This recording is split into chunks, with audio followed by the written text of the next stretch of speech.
Welcome, everyone. My name is David Aubrey from UN Habitat, and we wish to thank the city, the municipality of Shanghai for jointly hosting this event with us. And honorable mayors, thank you for joining us. Ladies, gentlemen, colleagues and friends, a good morning, afternoon and evening to you all. We're pleased and delighted to be moving ahead now with our second SDG Cities Global Conference, hosted by the Shanghai municipality for the second time, and pleased to be doing this in partnership also with the C40 cities. The conference is linked, as it was last year, to the Global Observation of the World Cities Day, which takes place on 31st of October. This year it's been hosted by the municipality of Shanghai, and we were very delighted actually to hear even a reference made to this event by the president of the People's Republic of China, Xi Jinping, yesterday during his World Cities Day global address.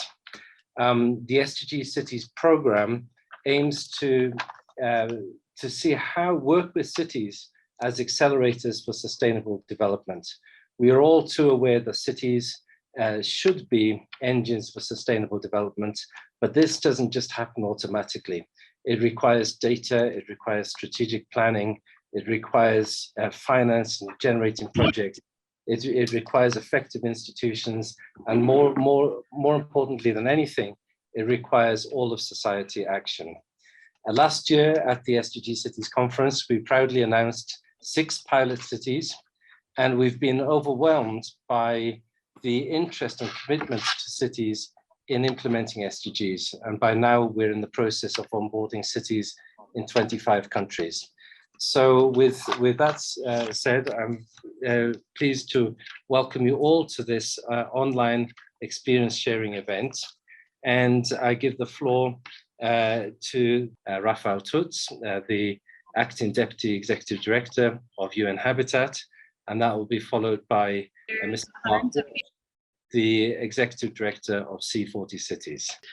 I'm pleased now to give the floor to our Deputy Executive Director of UN Habitat, Mr. Raph Tutz.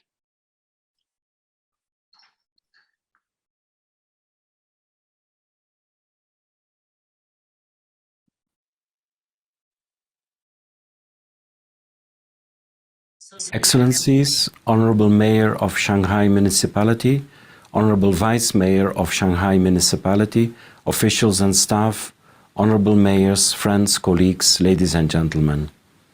A very good morning, afternoon, evening to all of you. Da Jia Hao. A decade ago, the world shifted irreversibly from being mostly rural to mostly urban. Today, 55% of the global population lives in urban areas and may increase to 90% by the end of the century. Cities now generate 80% of the world economy, and most countries that have urbanized have experienced economic growth. The problem is that when cities are poorly planned and managed, economic benefits of urbanization are frequently accompanied with increased social inequality and pockets of poverty and deprivation. It is also notable that urbanization is associated with increased climate emissions and climate vulnerability. Moreover, we found during the recent pandemic that deprived urban areas were more vulnerable to health risks. It is well recognized that the battle for sustainable development will be won or lost in cities, and this future still hangs in the balance. The New Urban Agenda emphasizes that cities can be massive agents of positive change if they are well planned, built and governed. Responding to this potential for cities to be a driving force for the global achievement of SDGs and the need for action at scale, UN Habitat launched its SDG Cities Global Flagship Initiative during the World Urban Forum in 2020. This aims to eventually work with 1,000 cities and provides systematic approach to support cities accelerate their achievement of SDGs. It works in 4 interlinked tracks of data, strategic planning, institutional development, and investing in impact. Achievement in each track is recognized through SDG Cities certification. Since 2020, we have focused on building a set of digital tools and resources related to each track. Last year, at the first SDG Cities conference hosted by Shanghai Municipality, we were pleased to onboard the first 6 pilot cities. By now, each has reached their first certification levels. Moreover, during this last year, a further 89 cities in 25 countries have expressed interest in participating in this global initiative and are in the process of onboarding. We are delighted with world's enthusiasm in advancing SDGs in cities. During this year's event, we are honored to have leaders from the SDG Cities pilot cities from different continents share their experiences in localizing SDGs. This event will focus on the efforts of cities to work with nature, work towards zero carbon, strengthen social cohesion, and generate sustainable economies with a spotlight on sustainable tourism. We look forward to the presentations and discussions, and once again, thank you for joining us and look forward to seeing tangible results of this meeting. Thank you very much, Raf, for your opening remarks.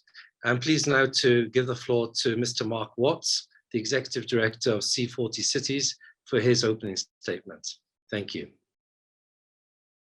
Thank you. Hello, everyone, and indeed, warm thanks to UN Habitat and to Shanghai Municipal People's Government for hosting this really important event, and indeed for inviting me to make an opening statement on behalf of C40 Cities, which is an organisation of nearly 100 global big city mayors working together to confront the climate crisis and create a future where everyone can thrive. And as we've already heard, cities really are important, particularly in the context of the climate crisis. C40 cities alone, that 100 or so cities, account for almost 7% of global emissions, so equivalent to that of a country like India, the 4th biggest polluter in the world. And increasingly, we see that the C40 cities really punch above their weight in terms of setting the direction for the global economy. So these 100 cities represent areas generating 1/5 of global GDP and influencing a much bigger metropolitan areas that are responsible for over 1/3 of global GDP. We're a climate-focused organisation, so as a condition of membership now, 62 of our 97 cities have published science-based, inclusive and resilient climate action plans that are compliant with achieving their fair share of halving global emissions this decade by 2030, so we can stay under 1.5 degrees. And only 25 countries have got similar science-based commitment. And more importantly than that, we can really monitor how C40 cities are delivering the action that's needed to achieve those goals. So we measure what we call high impact actions, so things like bringing in renewable energy mandates for new buildings, or introducing low emission zones that restrict polluting vehicles, or creating green and open spaces in cities. The number of those high impact actions that have been delivered across C40 cities has tripled in the last 10 years, which is really impressive. It's just about on target for what we need to do to halve emissions by 2030. But for that goal to be achieved, we need that scale of high impact action delivery to triple again, this time in the next 8 years, 86 months away. So we're all about ramping up further that action. And we think it matters what happens in cities. 3/4 of C40 cities have got lower per capita emissions than their respective national areas and are reducing emissions faster than their national governments, which is important if you think many of our cities are in the richest countries in the world, like the United States, like Europe, which have caused the bulk of historic pollution. So we need that drive coming from cities to achieve those national goals. We gathered together the C40 cities, hundreds of mayors from across the world last week in Buenos Aires, sharing best practice, learning from one another, celebrating success, but also hearing from world-leading scientists and thought leaders, including, of course, the United Nations Secretary General, business leaders, youth leaders. So really getting a coalition behind that city level action. And I heard there, as I always do, mayors saying that working on the climate crisis, in implementing ambitious climate action plans, fundamentally means addressing the sustainable development goals at a city level. For example, industry, innovation and infrastructure, SDG 9, or good health and well-being, SDG 3, really go hand in hand with urban level climate action. So alongside that city agenda at our summit in Buenos Aires a week ago, we had a cities and business forum bringing together hundreds of chief executives of businesses along with mayors to forge strong relationships, to work together on reducing emissions and improving the economy at the same time. And those twin themes of confronting the climate crisis, delivering on the SDGs and reducing inequality are intricately linked at city level, and was really clear during the peak of the COVID-19 pandemic when C40 mayors came together to launch the C40 Mayors Agenda for a Green and Just Recovery, outlining the steps that we wanted to take and wanted to see others taking to ensure that recovery from the pandemic creates a more equitable world, reducing inequality, reducing poverty, and a sustainable recovery from that pandemic. Part of that process was a reimagining of urban development with concepts like the 15-minute city, first introduced by our former chair of C40, the mayor of Paris, Anne Hidalgo, to deliver neighborhoods that are better connected, designed for people, providing access to critical amenities, all within an easy walk or cycle or public transport trip.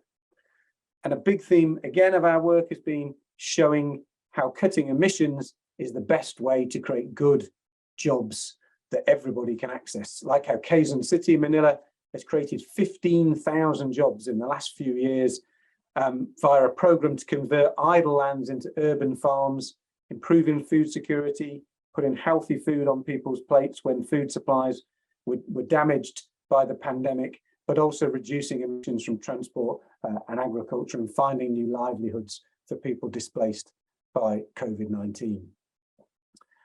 And given that increased importance placed on the neighbourhood scale by mayors and city officials, we've also partnered with the consultancy firm Arup to produce our Green and Thriving Neighbourhoods Guidebook back in 2021, which provides a pathway to net zero for people-centred communities.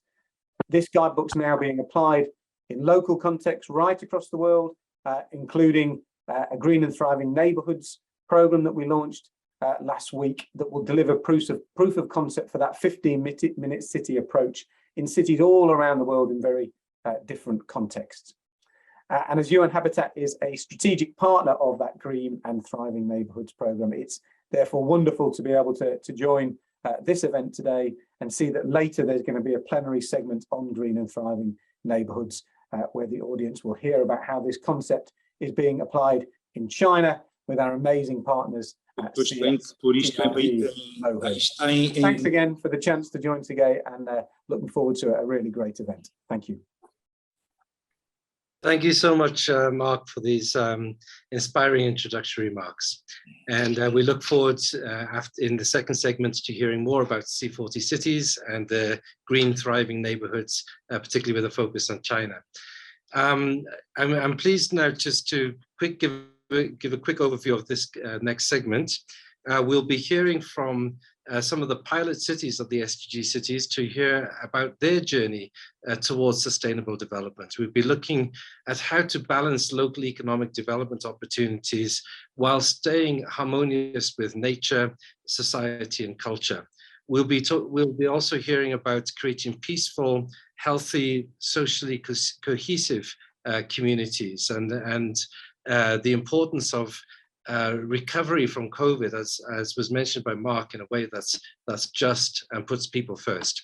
And we'll also be hearing about quite major urban transformation programs. And with the cities that we'll be hearing from include Ennore in Tunisia, Chebi in Ghana, La Paz in Bolivia, Penang in Malaysia, Brasov in Penang in Malaysia, sorry, Brasov in Romania, Vitoria-Gasteiz in the Basque country of Spain, and Mafra in Portugal. Unfortunately, we just got a last-minute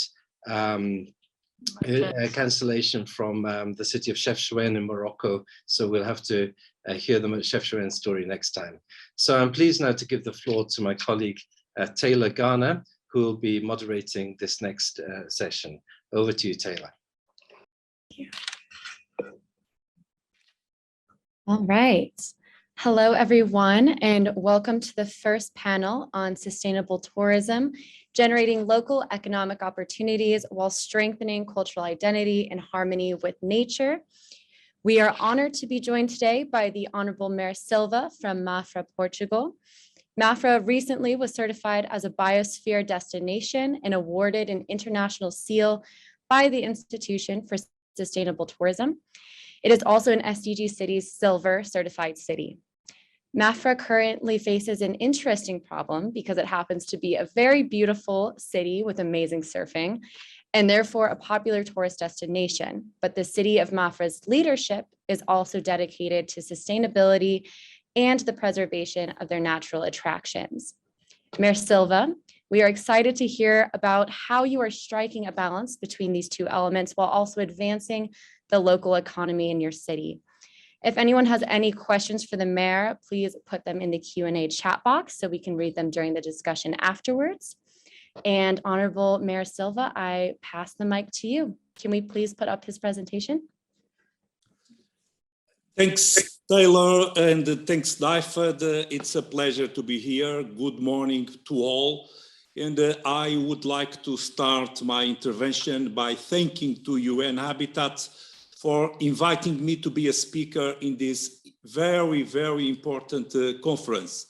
I will share my slides. I think it is in the correct way.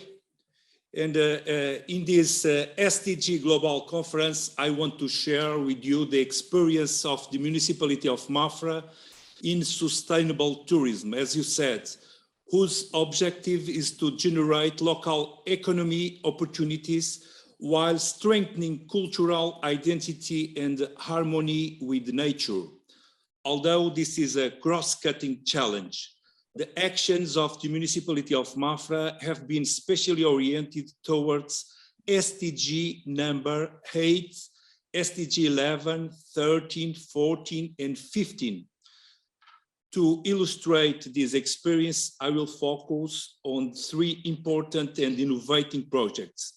The first one, it is, as you said, the Ericeira World Surfing Reserve.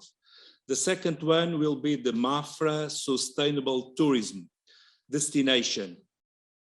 And the third one, the Marine Protected Area. You go. No. Let's start with the World Surfing Reserve. The first question is, what is the World Surfing Reserve? This is a program of North American organization. The name of this organization is the Save the Waves Coalition, serving as a standard model for preserving wave breaks and their surrounding areas by recognizing and protecting key environmental, cultural, and economic attributes in coastal communities. Ericeira received this award in 2011 in recognition of the quality and the consistency of its 7 different waves, the local surfing history and culture, the environmental richness and sensitivity of the coastal area, and the mobilization of the local community. Very important, this mobilization of local community. To date, this is the only one World Surfing Reserve in Europe. And since this distinction was awarded, the benefits for sustainable tourism have centered on the assumption of collective responsibility in nature preservation, on international recognition of territories' natural conditions, and boosting the local economy. Also very important, this issue. The next steps are the implementation of the Ericeira World Surfing Reserve Management Plan, the regulation of the use of beaches by surf schools and sunbathers, the regulation of the use of lands within the coastal area, and the creation of the ecologic park of the Ericeira World Surfing Reserve. The second project I underline is the distinction of Mafra as a sustainable tourism destination, the focus of our presentation. This international seal was awarded by the Institute for Responsible Tourism in 2021, recognizing the integration of the SDGs in the territory's tourism development strategy. Being a biosphere certificated destination implies making a commitment in ensuring the implementation of a tourism development model that guarantees a balanced relationship between the human activity from one side, the environmental protection and the preservation of cultural heritage from the other side. The benefits of these certifications goes far behind national and international notoriety. The ambition is that this will be a motivation for local operators to improve their offer.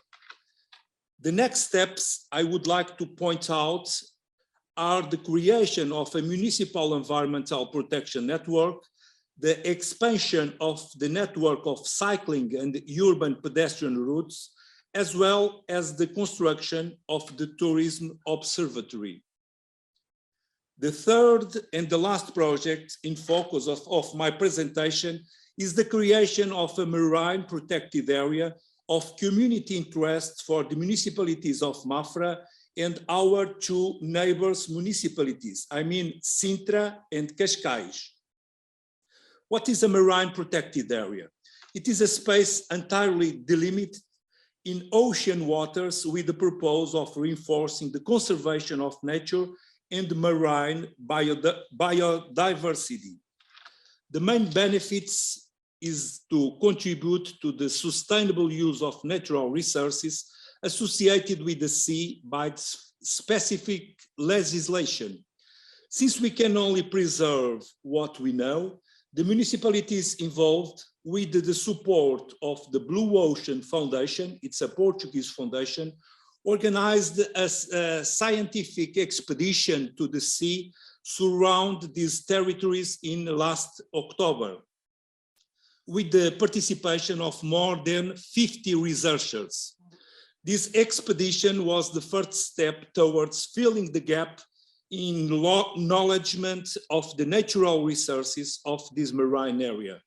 With the data and the image collected, a scientific report will be produced, which will contribute to diagnosis the health status and ecological value of the area. Using this information and as a next step, it will be possible to justify the creation of a marine protected area of community interest, establishing a strategy for the preservation of the natural assets. In short, from the experience gathered in these three projects, it is possible to conclude that sustainable tourism promotion is a dynamic and a continuous process. These good practices can and should be integrated on a VLR, the Volunteer Local Review, to be produced in the framework of the implementation of the SDGs in our territory. However, because sustainable development is a collective journey, the success of this challenge depends largely on reinforcing the community involvement. This is a commitment from everyone for everyone. to finalize, I would like to thank again for your attention, and I remain at your disposal to answer your question. Congratulations again to UN Habitat for this initiative, and thank you very much once again for your attention. Thank you very much, Honorable Mayor Silva. We will go ahead and open up the Q&A session now for a brief discussion, but to get us started, I really liked what you were saying about the integration of the SDGs into your strategic plan for tourism, but also this element of the mobilization of the local community and really this collective responsibility to achieve the SDGs and striking this balance between human impact and the natural resources that you guys have. How are you interacting with and engaging the local community on the SDGs? Okay, thanks, Taylor, for your question. We have a different approach to make this interaction. First of all, we open a really video and the media channel between the municipality and all the community. Usually, and each week, we produce the special video oriented to the SDGs and to inform and to improve the commitment of our community concerning the SDGs. And in the second way, we are implementing a focus group. I mean, a focus group, it's a group of discussion, especially in the local community, in schools, for example, in some association. For example, the Fishermen Association, it's a very good example, but not the only ones. For example, the Sports Association, it's only two examples.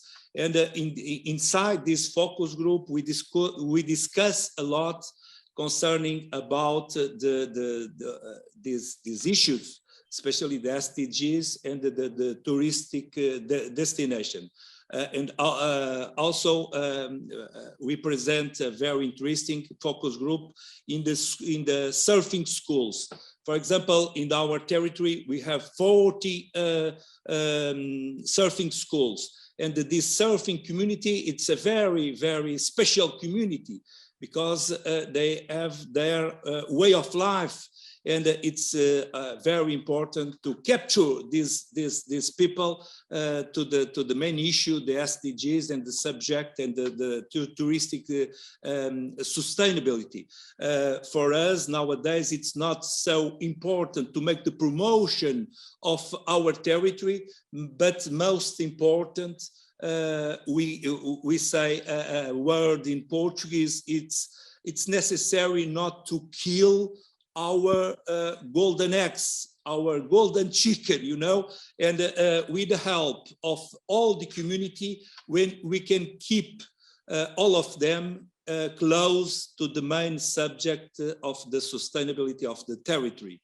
I don't know if I answered to your question, but it was our way of work in the last month. Excellent. No, that was perfect. And what a great best practice to be able to bring to this international stage. Thank you again, Honorable Mayor Silva.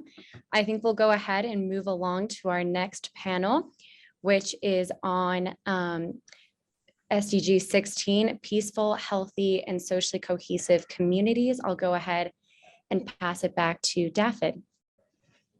Thank you very much. Thank you very much, Honourable Mayor and President of the Mafra municipality. We have so much to learn from Mafra, and thank you for sharing this. I'm pleased to give the floor now to my colleague, Xiaoqing Wang, who will lead the next session on peaceful, healthy, and socially cohesive communities. Over to you, Xiaoqing. Thank you. Hello, everyone. Thank you, Taylor, and thank you, Honorable Mayor Helder Silva, for your speaking.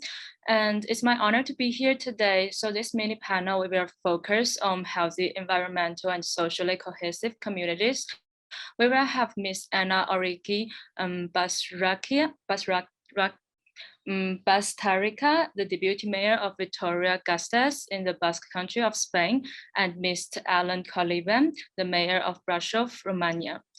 Vitoria-Gasteiz had been awarded as European Green Capital and launched its local urban agenda on 23rd of September this year.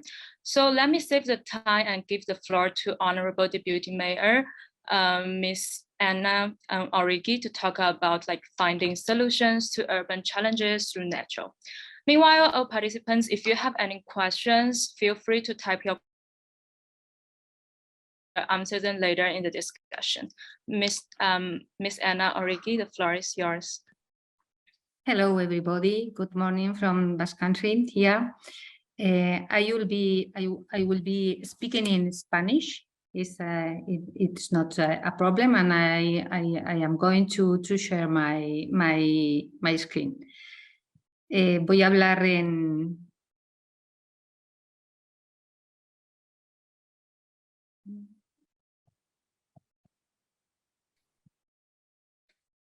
Are you seeing that? No, not yet. Not yet, sorry. Should we put it up instead? Now? Oh, it's coming. Now it's coming? Yeah, we can see that. Okay. Sorry, I started but finishing. Yeah. Bueno, voy a hacer mi presentación en español. Buenos días a todos y a todas. Es un placer compartir estos. Good evening, everybody. I feel very pleased to share this topic with you. Voy a explicar un poco cuál fue I would like to introduce to you cuál fue el camino de Vitoria hacia la sostenibilidad desde hace 30 años. Victoria. En los años 90 comenzamos a trabajar en la resolución de problemas basándonos en soluciones inspiradas en la naturaleza. Buscábamos salir de soluciones duras, soluciones más basadas en ingeniería civil e inspirarnos en la naturaleza. Así surgió la idea de hacer un anillo verde que rodease la ciudad y que nos permitiese conectar una serie de parques periurbanos que teníamos y que se podían convertir en un sistema de espacios verdes rodeando la ciudad. Para ello, bueno, pues planteamos una serie de objetivos. Queríamos en primer término dotar a la ciudad de unos espacios periféricos y resolver los típicos problemas que pueden tener las zonas industriales de periferia. Además, queríamos también promover la conservación de zonas existentes y incrementar la capacidad de la biodiversidad de esas zonas naturales que ya existían. Por supuesto, era una oportunidad para dotar a la ciudad de unos espacios donde las personas pudieran tener espacios de recreo, espacios para relajarse y para poder disfrutar de la naturaleza muy cerca de sus casas, caminando en transporte público hasta zonas naturales bien conservadas. Además, eso nos permitía también el preservar otras zonas naturales en el entorno del territorio. And we can also protect the environment. And ask that you switch off the vocal coming in so that we can just hear the English. We're not hearing both. Sorry, Daifet, I am not hearing. Sorry, I was just asking the translator. We've been trying to reach her. We're hearing the Spanish and the English at the same time. It's a technical thing. I hope they can resolve it so that we can hear you properly. Thank you very much. Let's try again. Back to you, Honourable Deputy Mayor. Thank you. Thank you. Perhaps I need to because I am also hearing the translation at the same time, and it's really confusing. I think that let's see if the challenge is being dealt with now. Please continue in Spanish, and and hopefully it's working now. Okay, thank you, David. Además, bueno, pues queríamos también conseguir que esas zonas verdes fuesen unos lugares donde pudiéramos hacer la educación ambiental y también la capacidad para las citizens it's not working, lead David. a better life.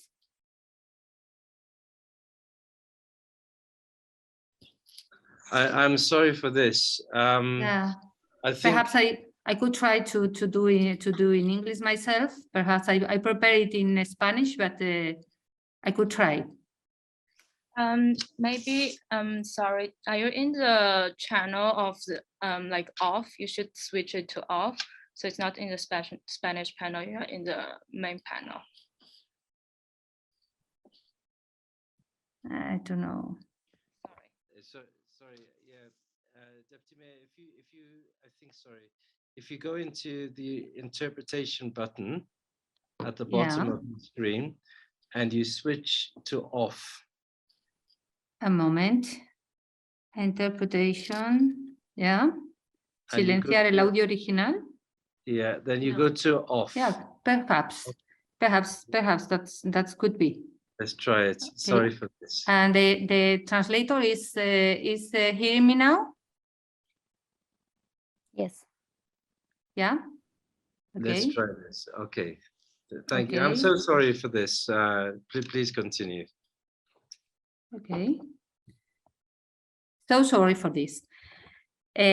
Bueno, continúo aquí. Queríamos conseguir todos esos objetivos con este espacio alrededor de la ciudad y también, por supuesto, preservar la mancha urbana y que la mancha urbana no continuase agrandándose hacia el territorio, preservando también las zonas agrícolas del entorno.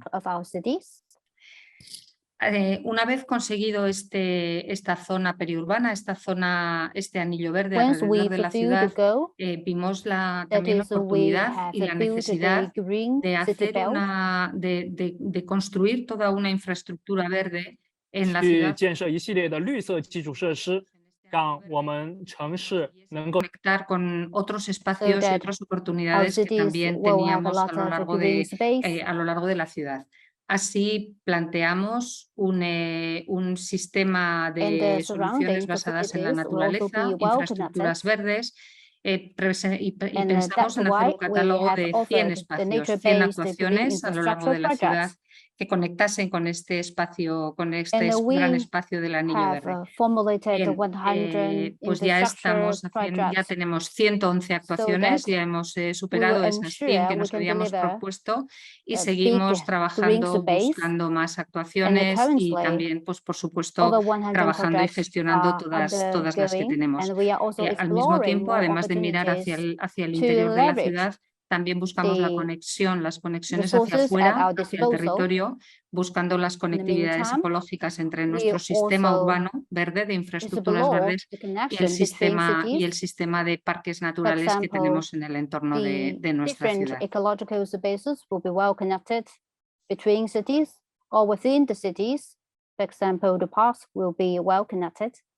Aquí he puesto aquí un ejemplo de uno de estos parques periurbanos que recuperamos, un bosque, y podemos ver cómo en una manera muy cercana a la ciudad, muy próxima a las viviendas de las personas, podemos encontrar un espacio que nos proporciona muchos servicios ecosistémicos. Por supuesto, favorecemos la conexión diaria con la naturaleza, de la ciudadanía con la naturaleza. Es una zona segura, accesible, que tiene una gran biodiversidad y que safe, permite que las personas pues, puedan pasear, and puedan with hacer deporte, great puedan conectar biodiversity. con la People can take a naturaleza. stroll Por or supuesto, run se in such mejoran beautiful green space, valores and estéticos de they la will ciudad y de be esa periferia well urbana. interlinked to our Y, nature. por supuesto, también tenemos la And the quality of life will regulación also be térmica. elevated. Es un regulador térmico excelente en los bordes de ciudad. And Se reduce we also los have the efectos de la isla de regulations calor y también se for the incrementa la technologies captación de carbono. and the Así, policies and the estamos trabajando en regulations can diferentes help us to espacios, en reduce the diferentes ámbitos de emission la ciudad, como decía, y tenemos siempre nuevos retos. Este in es un different camino que nunca regions. termina, que We tenemos que have seguir been trabajando. undertaking different projects. Bueno, pues We lo que also buscamos es encounter mejorar a la lot of biodiversidad, mejorar challenges. Hence, la it will be a conectividad long ecológica. journey, but También what trabajamos we en mejorar pursue la is to gestión del agua. improve the Incorporamos connectivity of the espacios cities productivos, and also agrícolas, en improve todos the esos espacios disposal verdes de of infraestructura verde que hemos wastewater, comentado. so that Y, por supuesto, mejorar we la will accesibilidad y la the rehabilitación space y la for creación production. de micropaisajes en el interior de la ciudad. Nuestros nuevos pasos a futuro en los que ya estamos trabajando son establecer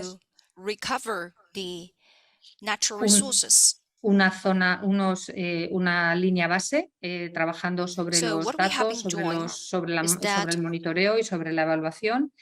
Buscamos también el empoderamiento de los ciudadanos, diseñar, implementar y gestionar nuevas oportunidades en nuevos espacios que seguiremos implementando a esta red de infraestructuras verdes, y mejorar también la visualización de los ecosistemas como servicios también para la ciudadanía. Hasta aquí mi presentación. Muchas gracias por escucharme. Siento los problemas que ha habido con el audio inicialmente, y es un placer. Quedo a vuestra disposición para cualquier cuestión. I'm sorry for some audio effect issues during my speech, and thank you for your time and your attention.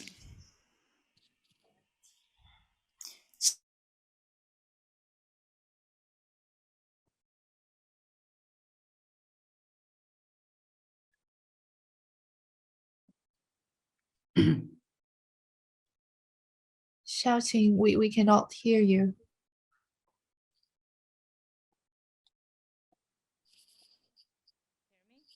Yeah, now I can hear you. Yeah. Sorry. Thanks. Thank you very much, Ms. Anna Origi. It's so nice to see you again here after Katowice. So we are really impressed by how the city's green belt in Vitoria-Gasteiz can connect biodiversity and natural-based solutions for the citizens. This also kind of provides the access to everyone in the city with green recreation like spaces within the walking distance. This is really impressive. Thank you again for joining and your speech. Next speaker, we will have Gaurav Pressure from World Health Innovation Summit to represent Mayor of Brasov to present the Brasov Health Hub. Gaurav, the floor is yours.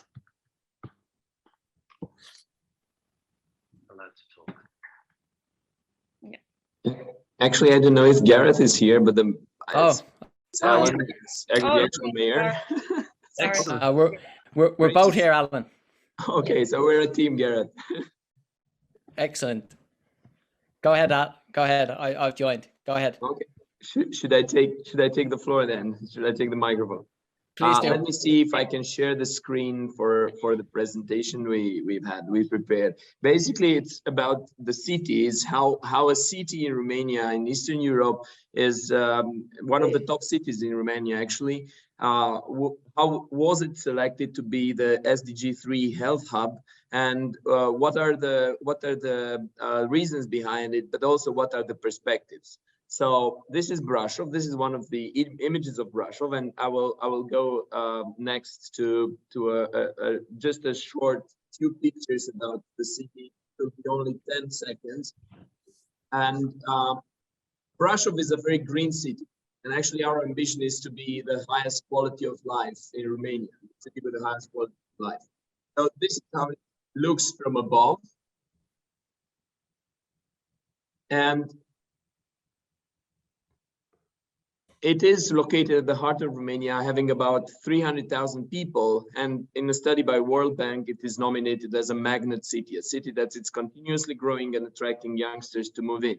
This is the location on the map, right in the heart of Romania, which is the central east and eastern part of Europe, the European Union. And we are also not only a medieval city, but a living city and a developing city. We are developing new neighborhoods, and our ambition is to be the green capital of Romania and to have the highest standard of living. Okay, how we do that? Of course, having health and health in general as one of our priorities. Brașov is and always was a hub in our region. Why? Because we have qualified human resource. We have the largest university in the central region of Romania, about 30,000 students having classes here in Brașov. Also, we have an industrial tradition. Brașov used to be a city of guilds, and this is how the former medieval city looked like, surrounded by walls and fortifications, and the guilds were the ones developing and also defending the city. Now, in the past century, we developed lots of industrial platforms. We became the most important automotive center in Romania. So some of those platforms are now in a process of regeneration and reconversion. Also, we are in the heart of the country. That means very good connectivity. We are the most important railway knots in Romania, and also the location of the new international airport that will be operational in June next year.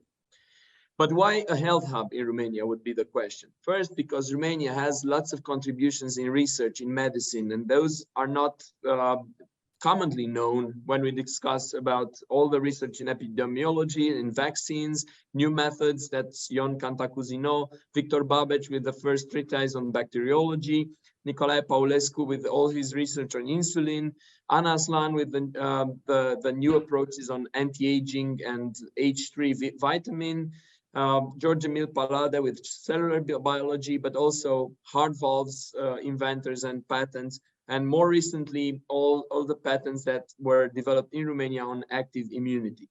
So we based on our future on a strong background, on a strong history in research, and also thinking about health. It's not only medicine. Health means more than that. Health means also a holistic approach, an integrative approach over all the aspects of life, because health and life are almost synonyms. So health in Brașov means healthcare infrastructure, and it's not only public infrastructure. We have private hospitals that have been developed in the last 15 years, and they are successful ones. We have the best practice example in terms of palliative care. That was an investment starting from an UK investor, and this is the best practice model in Romania for palliative care. We also have plans to develop a medical city, starting with a new regional hospital of 1,000 beds. And we have allocated the land plots close to the belt surrounding Brașov, so we have good accessibility from all the parts of the city. And we have the urban plans ready for this kind of concept of medical city in the city, in Brașov. Then we have education. I talked about the university being the largest in Central region. We have the Faculty of Medicine there, but we also have the dual education system that we are going to extend. We have high schools that have sanitary classes and medicine classes, and then we work on setting standards in Romania for dual education in health. Then we have the research. We have a research center over 2 hectares of land by the University of Transylvania operated. And there are lots of research projects, international research projects on nanotechnologies applied to medicine, on also in immunology and all of these. We have also a research center for meadows and quality food and the way we can adapt these to climate change. We have the Institute for Potato and Beetroot. So it's not only when we discuss about health, we not only discuss about medicine, we discuss about agriculture and how to do it sustainable in the new challenges and the new context represented by the climate change. Then we have the industry. We have a factory which is top-notch, is certified to produce medicine at highest level. This is located in Brasov. We have another one based on medicine plants and all bio products and supplementary products as well. And then we have the lifestyle. Brasov is surrounded by forest, by mountains. We have the largest ski resort, which is actually a neighborhood of our city. And we have 雪山呐、然后还有树林、森林。 in our montagnes enneigées, donc des forêts. Bosque, las montañas nevadas. Into organizing the largest event on sustainability, which is the Green Cities Forum. It happens every year in September. This was the second edition this year. And basically, we want to be a pioneer and to have leadership in this field of making our cities greener and more livable. And for that, we also plan to transform all the forests surrounding the city, that would be about 15,000 hectares of forest, into a natural park. So our ambition is to be a top city, a city with more than 300,000 inhabitants that has a natural park in their backyard. So also developing infrastructure, we have a large community of cyclists and trying to convert mobility to a more sustainable one, to put emphasis on alternatives and to put emphasis on public transportation. We have lots of projects under development right now in this aspect. From a medical tourism and tourist point of view, Brasov is the most touristic city, second to our capital, Bucharest. And medical tourism is part of the offer. It's very important that the quality of service in terms of medical services is high. So we are a destination not only for dental care, but also other forms of medical tourism. And last but not least, we are a conference hub. We are a conference hub with large capacities to organize international events. And that's very important for a hub, because it's not only about what we study and what we do research here. It's about how can we scale it up? How can we create a multiplying effect? And for that, it's very important to organize events and conferences and to be able to accommodate people coming in. So we've launched the platform investbrasov.org, that it's basically a one-stop shop for any investor or anyone who would like to see and find out more about Brasov and about our demographics and all our strong points. We have a new business center. Now, with all the crisis, part of it was converted first to a vaccination center during COVID. And now part of it is also a refugee center, which is internationally certified. It's the only Blue Dot, UNICEF Blue Dot certified refugee center. Why I'm saying that? Because it gives a dimension of our capacity, our administrative capacity to cope with new and with changes and with crisis. Then we still have some of the platforms to be converted, to go through a regeneration process. This is the former bearings factory, which is quite old, has quite a lot of history in it.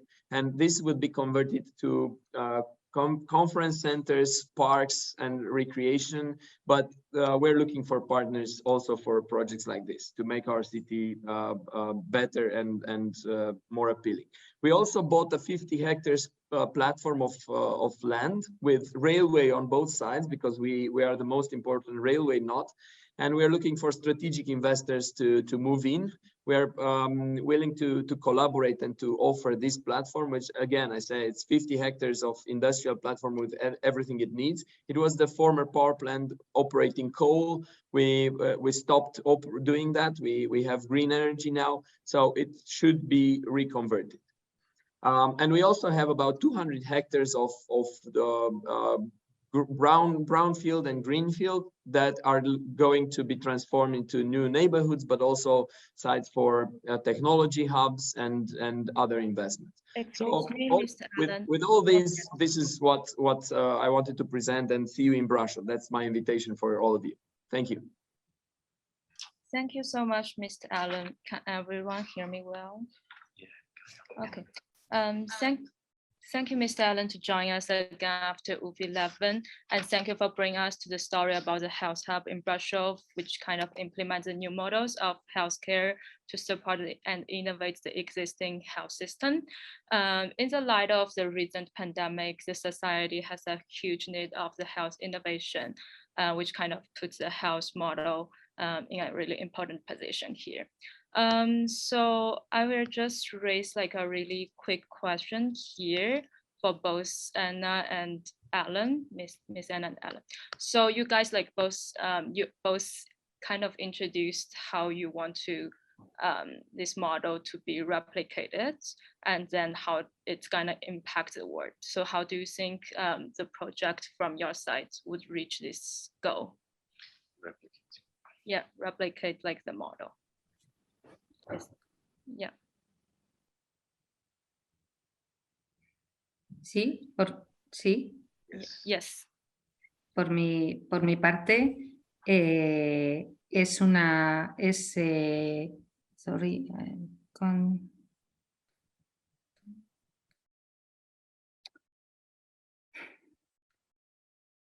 por mi parte es interesante ver cómo van funcionando todas estas cuestiones de servicios basados en la naturaleza, monitorizarlos, conseguir evaluarlos y irlos aplicando en diferentes barrios y en diferentes zonas de la ciudad. In the meantime, we need to use it in different areas in the regions. I think it is worth exploration.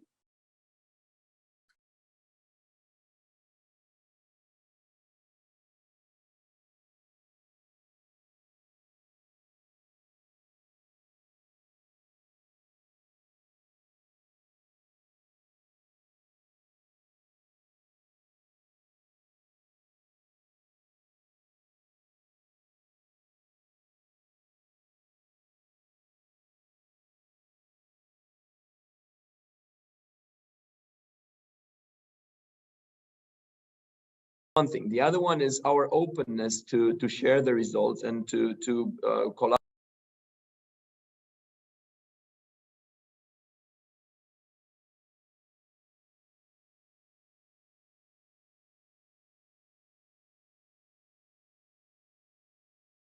And we have the stability offered by European Union, but also in a country that has lower, the salaries and the cost with the human resource is lower than the average in European Union or in the Western world. So I think that those are all arguments that make Brasov an ideal destination, and also our ambition to be green and to be a welcoming city and a sustainable city as well. Thank you, Miss Anna and Mr. Allen, and thank you for your participation here. And then due to the time limit, I will kind of over the floor to my colleague, David, for the next panel. Thank you very much, Xiaoqing, and thank you, Honourable Mayor and Honourable Deputy Mayor, for your interventions. Very, very interesting. So I'm pleased now to give the floor to my colleague, Nikita Semi, who's going to moderate the next panel on urban transformation for people, planet, prosperity and peace. Over to you, Nikita. Thank you, David. So hello, my name is Nikita Semi, and I'm pleased to welcome you to this discussion on urban transformation for people, planet, prosperity, and peace. Thank you to all of you who have joined this session, and thank you to our speakers, Dr. Hamdan Majid and Honorable Fatma Mahmood, for taking the time to share their thoughts with us today. Dr. Majid is the Managing Director of Think City, which has been a technical advisor to the state of Penang in the development of the Penang Bay area. I look forward to hearing about how Penang Bay is being developed to generate new economies while respecting cultural heritage, society, and environment. So without further ado, I give the floor to Dr. Majid. Thank you, Nikita, for your kind introduction and for welcoming us to join this team panel. I'll probably quickly put up a presentation. If you can see my screen. Are you able to see my screen? Yes, we can see it. Go ahead. Okay, wonderful. As you know, Penang is an island that's located on the entry of the Straits of Malacca. And it has been going through a rapid change, not for the last 5 years or 50 years, but rather it's been going through rapid evolution over the last 250 years since its inception. Now, as it stands today it's become a home to win multiple award-winning heritage, cultural, and a place for significant natural assets. And it has become a destination, not only for what you call technology and manufacturing, but rather a place for cultural heritage and nature. In fact, it is also the place where we are now pioneering a nature-based climate adaptation program that kicks off later this year. Now, it started off as a port city in 1786 when the British established a port city. And with the advent of nation states, we had to reinvent the idea of a port city into becoming an industrial city. And this was the age where the urban form shifted from a compact form into a much more large urban sprawl, because the need to build industrial estates and expand the footprint of the economy itself. But the challenge that we now live as we embrace the new future is about how do you build and set the pathway for a digital and green economy and also moving towards a high value added tourism. Now, obviously, as I said earlier, Penang started as a port city, and it transformed a lot of natural landscapes as a result of the need to create jobs, to becoming this global technology manufacturing hub. In fact, as I say that 5% of total global semiconductors come out of Penang, 20% of global LEDs, probably 20-25% of microprocessors come out of Penang. And it's become a very significant global node as part of the technology manufacturing ecosystem. And however, as the city expanded beyond its core, which was in Georgetown, where it all started, the city fell into a state of decay, the core city itself, while the manufacturing sector boomed and bloomed. And we had to kind of go through a process of change and transformation. And over the last 15 years, since the UNESCO inscription in 2008, the city has gone through a rapid change and transformation, where it has found a new pathway towards using culture as a new base of asset on which you are able to build a new economic sector. And however, going forward, the need is now for Penang to find its path from beyond the idea of not only culture-based tourism, but rather not only manufacturing and production-centric FDIs, but rather how do we actually unlock and build resilience into the economy? How do we ensure that we are able to adapt to the changing climate? And how do we actually realize the full potential of the economy itself? Now, this is where the conceptualization is to regenerate existing urban areas, to transform it to become what we call the Penang Bay Zone, where we look at bringing light back into its historical natural water-based assets in order to enable people and capital to invest in a new city where culture, nature, business, and technology are organized symbiotically. And as part of that journey, I think we had applied and been recognized now as one of the pioneering cities that is pushing forward to adopting the SDG Cities pathway towards realizing its dream and vision. And we started off in where this year we launched this in what we call the Creative and Digital District, where we're transforming the historic urban core to embrace a new urban future. And it's in this context that we also kickstarted various other projects since the listing last year in the Shanghai Forum as one of those pioneering seven cities in the first cohort. We have been pushing forward in terms of realizing and creating new projects that will help to reclaim back our lost historical urban heritage, to reconnect the nature, and also to enable us to be able to adapt to changing climates. Now, these are some of the projects that we have embarked on. Now, this is what where we wanted to highlight to say that we're time bound. We started in 2021, and we are today in the stage where we are moving towards implementing the various initiatives. And we hope by the turn of 2030 that we will be able to realize the full vision that we have set out to become one of the first cohorts of cities that will achieve the vision of becoming a family-focused, green, and a smart state that inspires the nation. Thank you, Nikita. That's a short presentation sharing, just to share that we are well on the way towards moving the agenda about realizing the full potential of SDG cities. And we hope that we're able to report annually to this cohort of people who are joining this call today. Thank you, Dr. Rashid, for sharing your experience with urban transformation in Penang. It's truly eye-opening. And on the note of SDGs, I'd like to congratulate the state of Penang for achieving the SDG Cities Silver Certificate yesterday. So really well done. And for those of you with questions for Dr. Majid, I encourage you to stay on as we will be opening up the floor for questions after the next session on La Paz. I'm pleased to welcome our next speaker, Honorable Fatma Mahmood, Mayor of Enur. Enur is a city that is trying to integrate newcomers, often with different cultures. Therefore, efforts are being made to ensure cultural inclusion while highlighting the role of women in the city. Without further ado, I give the floor to Honorable Mahmood to further expand on this.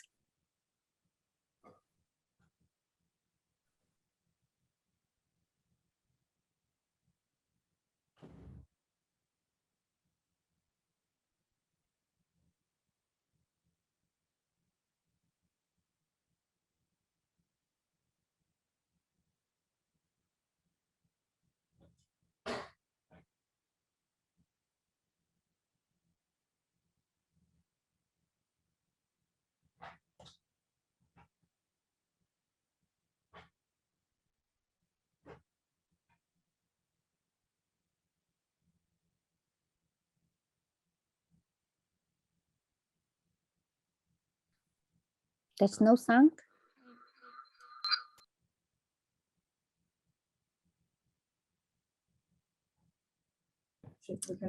Honorable Mahmood, I don't think we can hear you.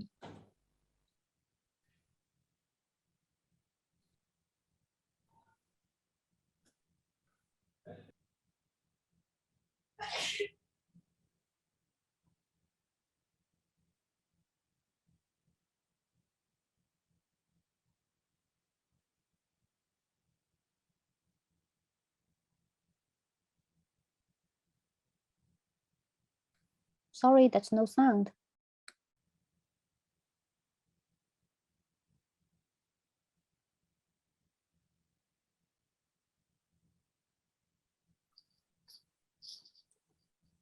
Je suis désolé, l'interprète n'entend rien.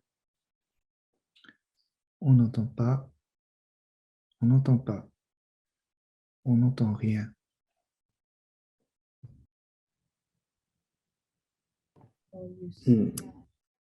Honorable Mahmood. On n'entend rien. Je n'entends pas. Voilà, 电话挂上了。听不见。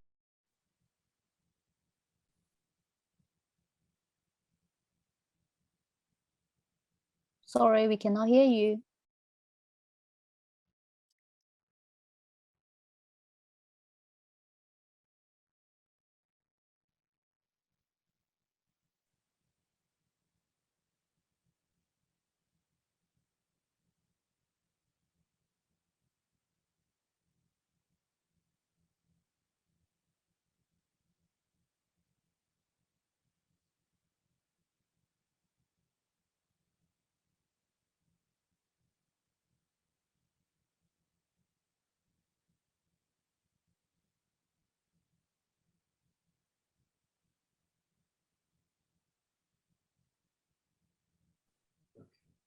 Maybe I'm still.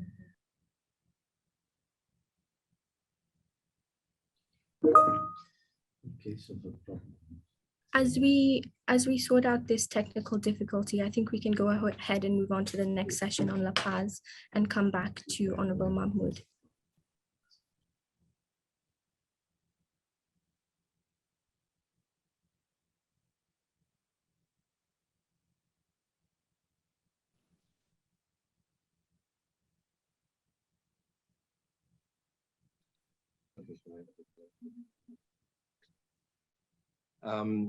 Thank you. Our apologies, Honourable Mayor, and I do hope that we can resolve this very quickly and come back to you as soon as possible. In the meantime, I'm pleased to invite Honourable Mayor, Mr. Ivan Arias, the Mayor of La Paz in Bolivia.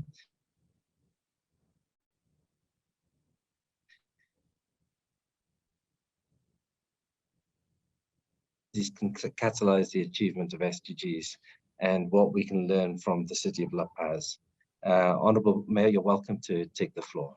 Thank you.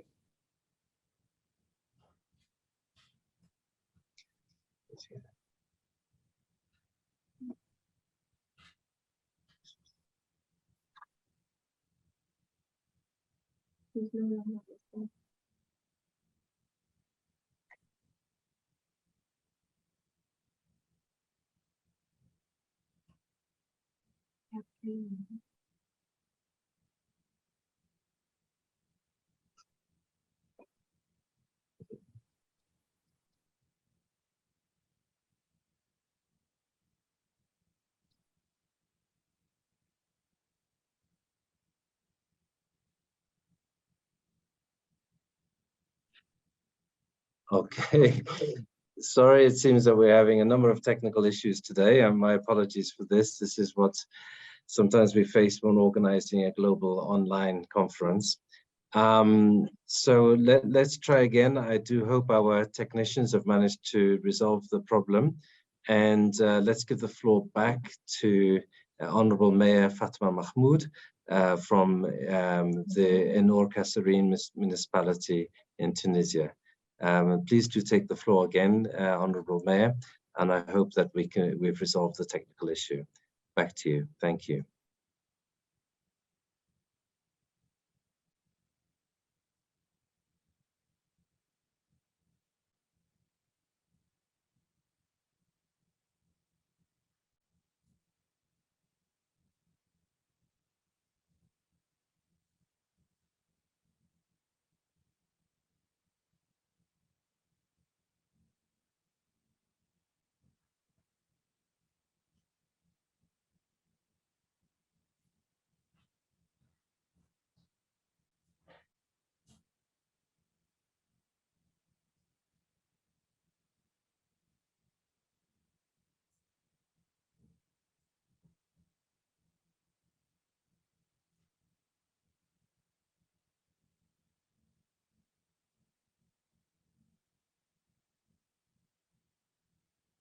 Okay, so it seems that we've also lost Honorable Mayor Fatma Mahmoud.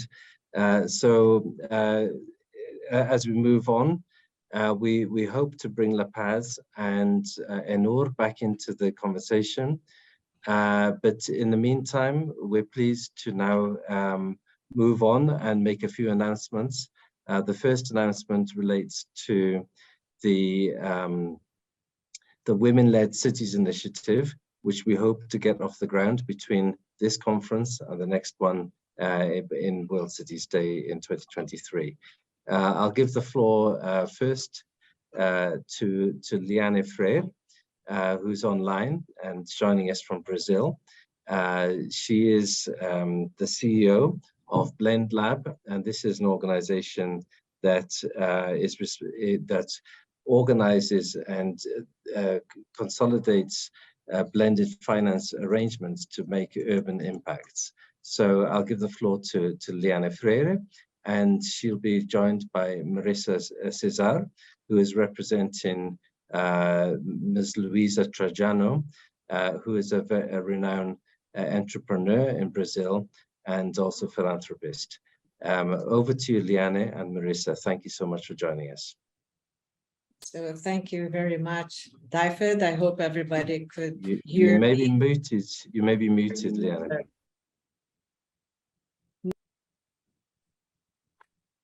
Everybody can hear me? It's not muted. Yes, continue. It's fine. Thank you. Okay. So thank you, David, very much for the invitation to speak in this great and relevant conference, contributing for the discussion on SDGs, localizations on cities, and the real and effective locus of the SDGs impact. Sorry? Okay. So I'm deeply honored to be part of this initiative since its early beginning, and I would very much like and congratulate and demonstrate all my support to Maimouna Mod Sharif and SDG Cities team under your coordination as well on bringing SDG Cities flagship program and this woman leadership movement till today. Just recovering a little bit our history. So Women-Led Cities was born on the closing session of the SDG Cities Day on last October, exactly a year ago, where a leadership strategy with a key women leadership role was proposed on the Urban Agenda high-level meeting in New York last April this year.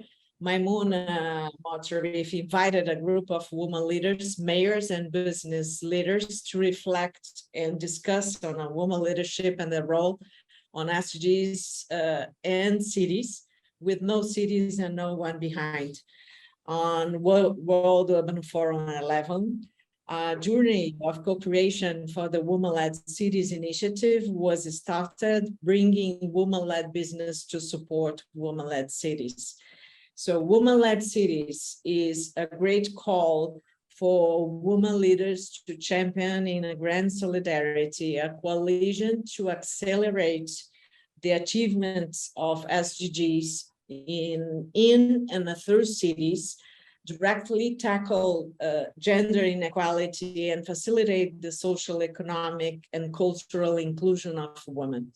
The initiative involves a unique, innovative approach where women business leaders and their organizations join effort with women mayors, public policy women leaders, and their cities as an effective agent of change to collaborate and promote convergent, collaborative, and impactful actions in cities with tangible results in three main areas: to support SDG cities and inclusive cities, to strengthen women leadership mobility in business, finance, and public policy areas, and women economic inclusion and growth.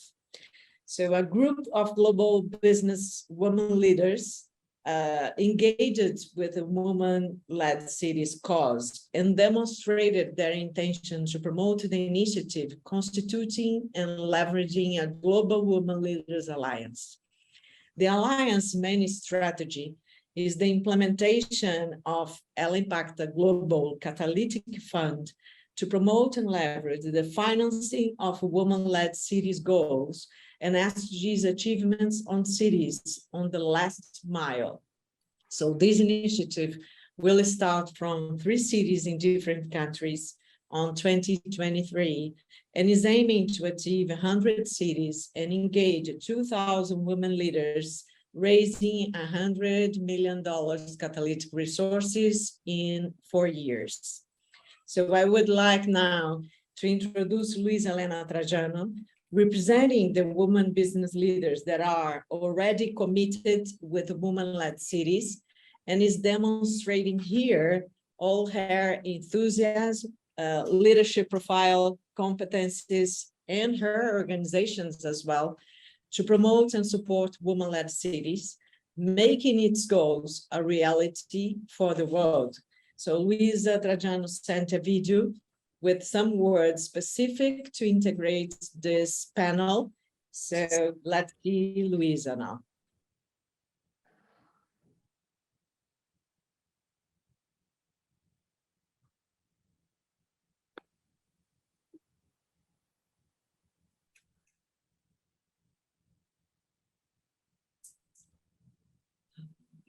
Hearing her.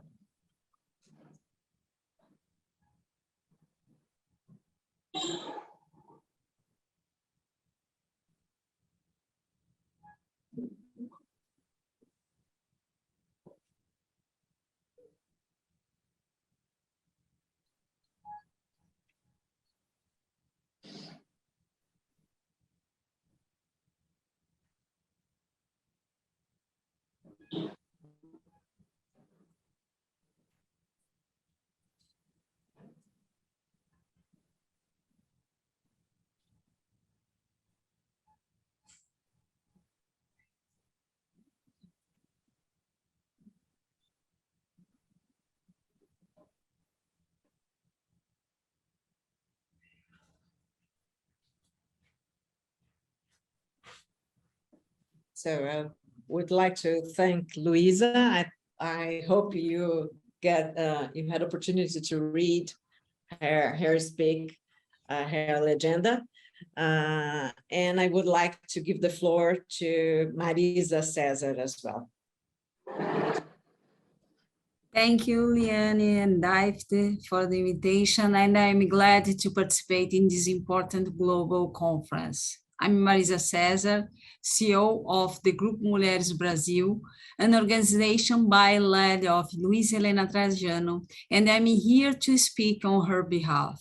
Luisa Trajano is a Brazilian business entrepreneur, committed and promoter of the woman leadership cause, with presence in more than 40 countries, 106 cities, and 110,000 women leaders from all areas and regions on her network.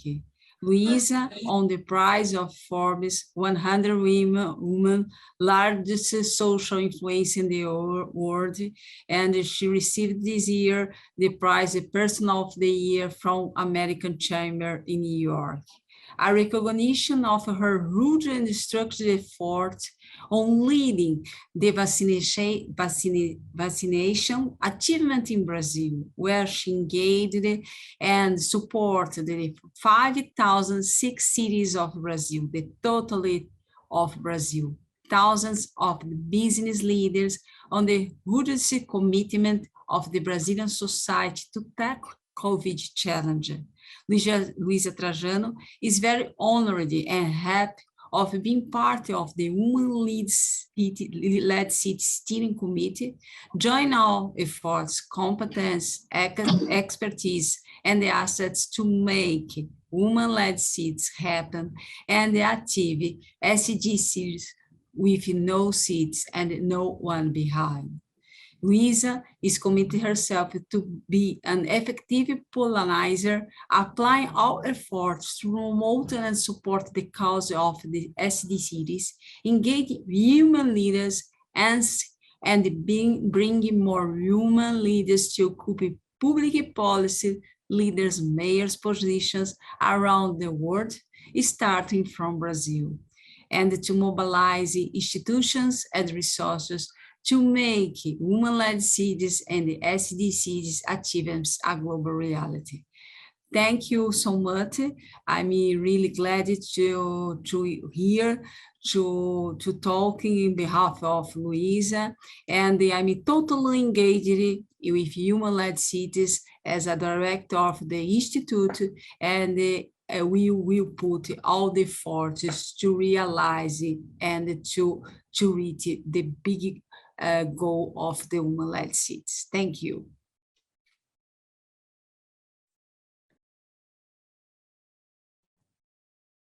Thank you, Marisa, so much. And on the topic of women-led cities, I'm pleased to reintroduce Honorable Mahmoud to come back in and share her experiences regarding INUR. Over to you, Honorable Mahmoud.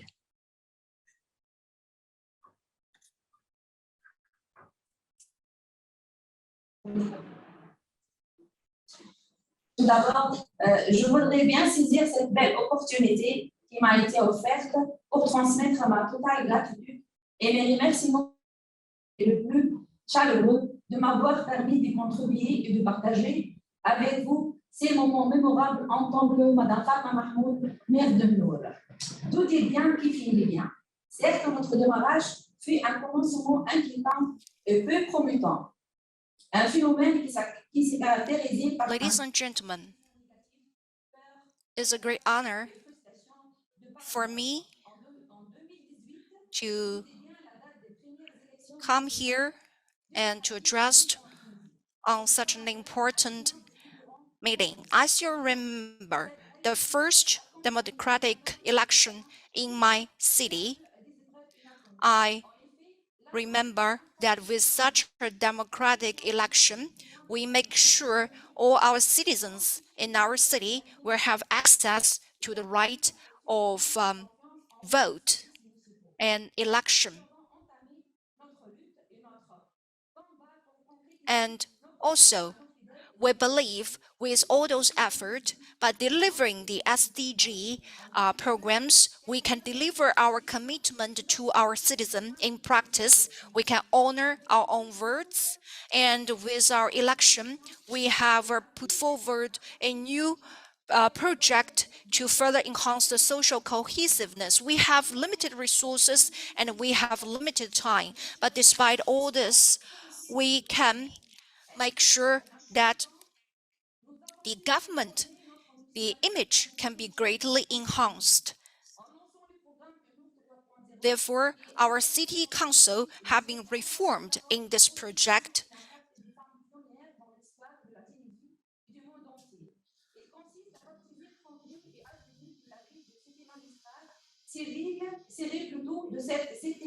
And I believe our joint effort can make our city a better place to live. And also, our city has its own unique features, has its own strengths, advantages. But to be honest, we're still in the grip of COVID-19. We are challenged by the challenge of COVID-19. Therefore, we still are making great effort to put our economic development on the proper track of development.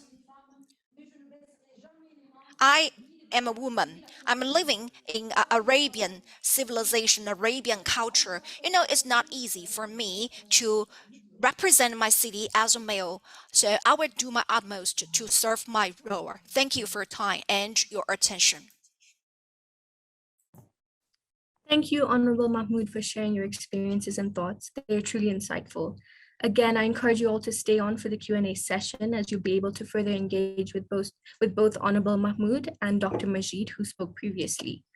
With that being said, thank you again to our speakers for this great discussion, and I look forward to speaking with you further during the Q&A. I'll now pass the mic to you, Dafid, as we move on to the dialogue regarding La Paz.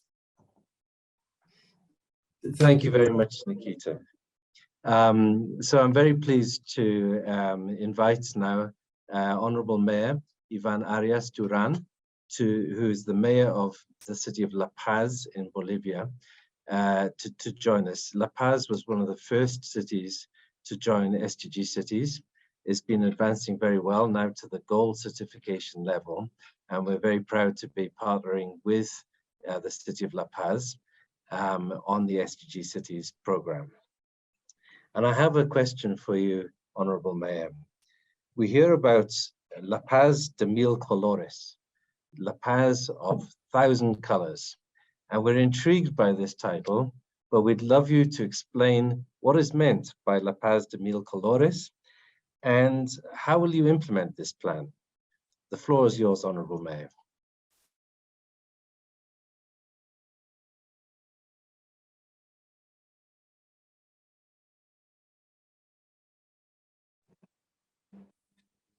No sé si me escuchan bien. ¿Está bien ahora? ¿Se me escucha bien? Muy bien. Está bien. Muy buenos días. Un gusto estar acá en este gran evento. Hello, everybody.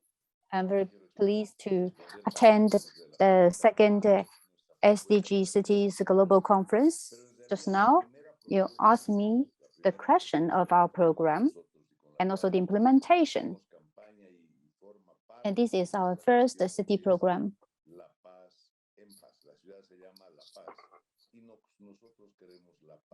And our name city is La Paz, and it means peace in Spanish. So our vision of philosophy also centers on the development of a peaceful city, because we would like to end all the quarrels, all the conflicts within our cities.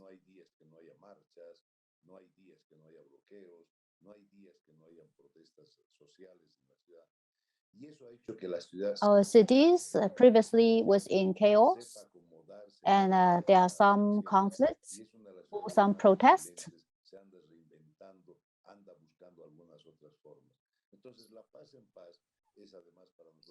And now, as our government, we need to explore the solution. What we need to do is to end the conflict, the misfortune, and also the dispute between different parties. And we also need to mobilize the residents to build their cohesiveness and build trust between them.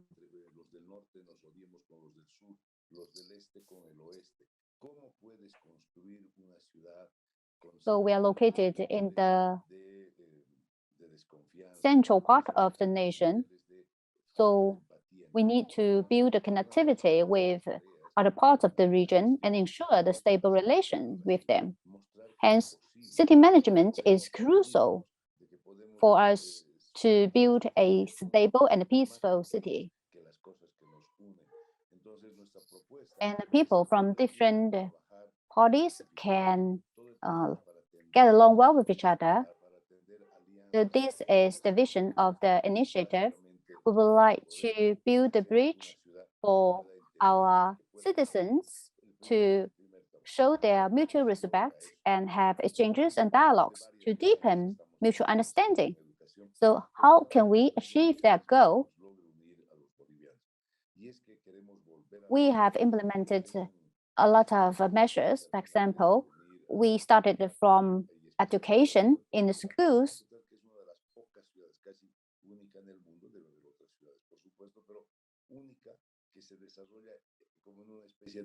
And our cities or the nations are diverse. And we also have the distinctive features of our location. We have a population of 1 million who live in the mountainous areas.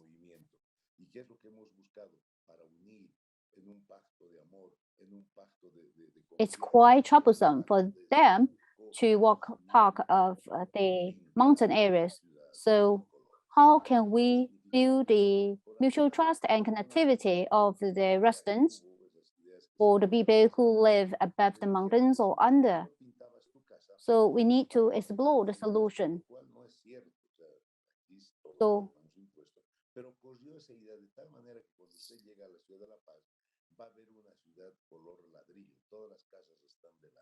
if you have opportunities to pay the visit to our city, you may find the features of our cities. For example, the decoration of houses differ as there are different types of murals on the cover of the houses. So if we draw on the houses, I think it is time consuming. It takes a lot of effort. For example, if the two kids draw in the room, even though they do not know each other and they are from different regions or districts, they can communicate with each other through drawing. So by doing so, they can build a trust and they can also deepen the mutual understanding. So I think it's good. Through these types of communication, we can have the discussion in the future of environment or other issues. Hence, our vision is to build the inclusive, peaceful city, and this is our shared value of our people. We can never be separated. We enjoy the diverse culture.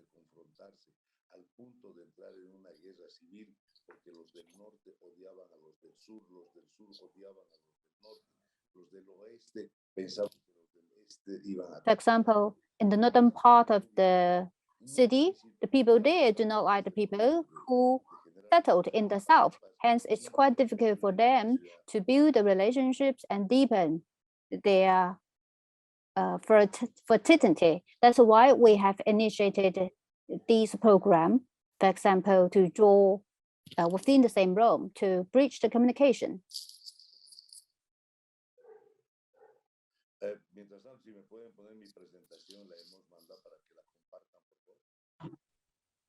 Now, may I show my slides? Yes, we're running a little bit short of time, so we might just have to be quite short, if possible. Thank you, Honourable Mayor. Vamos. Esta es la experiencia de los ODS del municipio, ¿no? El gobierno municipal de La Paz ha desarrollado desde el año 2007 una serie de acciones que contribuyen. As for the La Paz government, since 2017, it started the 2030 agenda and also SDG program and the implementation of this program. And we aim to speed up the SDG program so that we will have a model to guide us, which means that the city planning can align with 2030 agenda as well as the SDGs.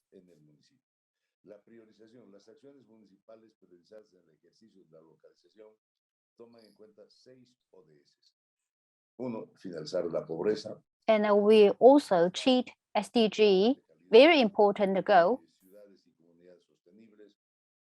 For example, poverty, the health and the well-being of our people, and high quality education and the sustainable development of our citizens have been well included into our vision. The sustainable plan as well as the city planning have been well connected, and we have 9 elements in our framework.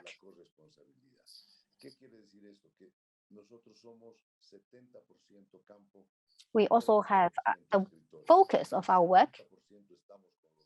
For example, 70% of the croplands have been planned.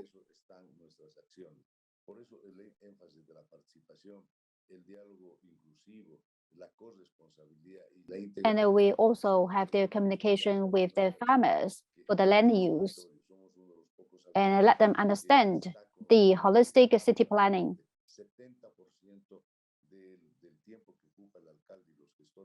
So I'm proud to say that I have a close relations with the local residents, and I often talked with them to understand their ideas, their needs.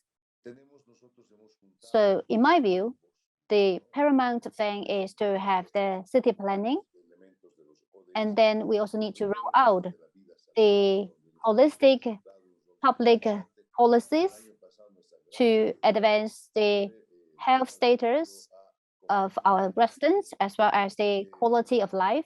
And the second, we need to focus our efforts on the improvement of transportation.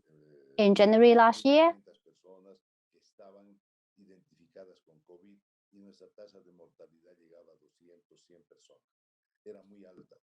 1,500 people tested positive of COVID, and the number was big.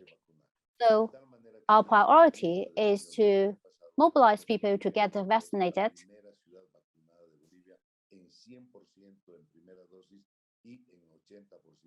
Last year, Bolivia is the first city to have 100% of the first dose and 80% of the second dose of vaccines.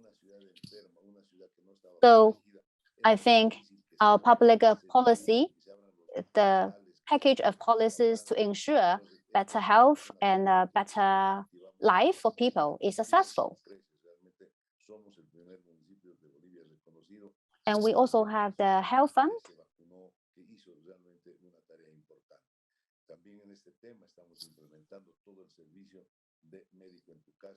For example, in the vaccination program, we have yielded impressive success.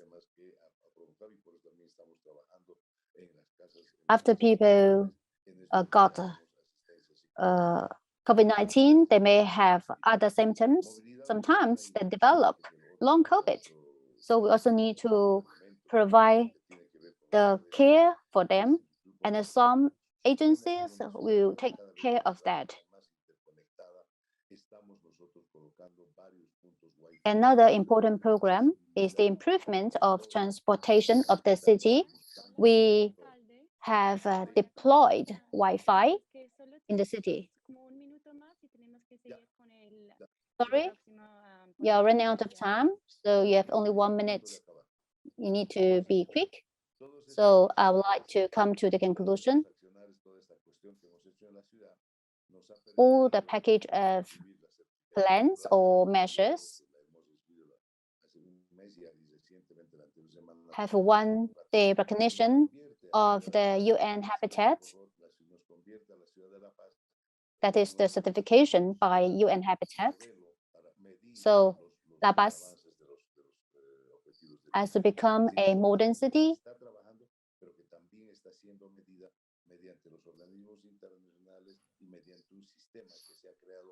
And we will continue to advance the implementation of SDGs.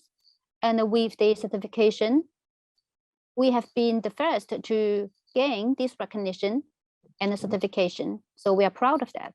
Thank you so much, Mayor Ivan Arias Duran, for your presentation. It's very much appreciated. And we really like what you're saying about the city creating spaces for dialogue. And this is so important. Sometimes we think cities are just about delivering services and providing infrastructure, but cities are also about creating community, creating social cohesion, and creating opportunities for dialogue.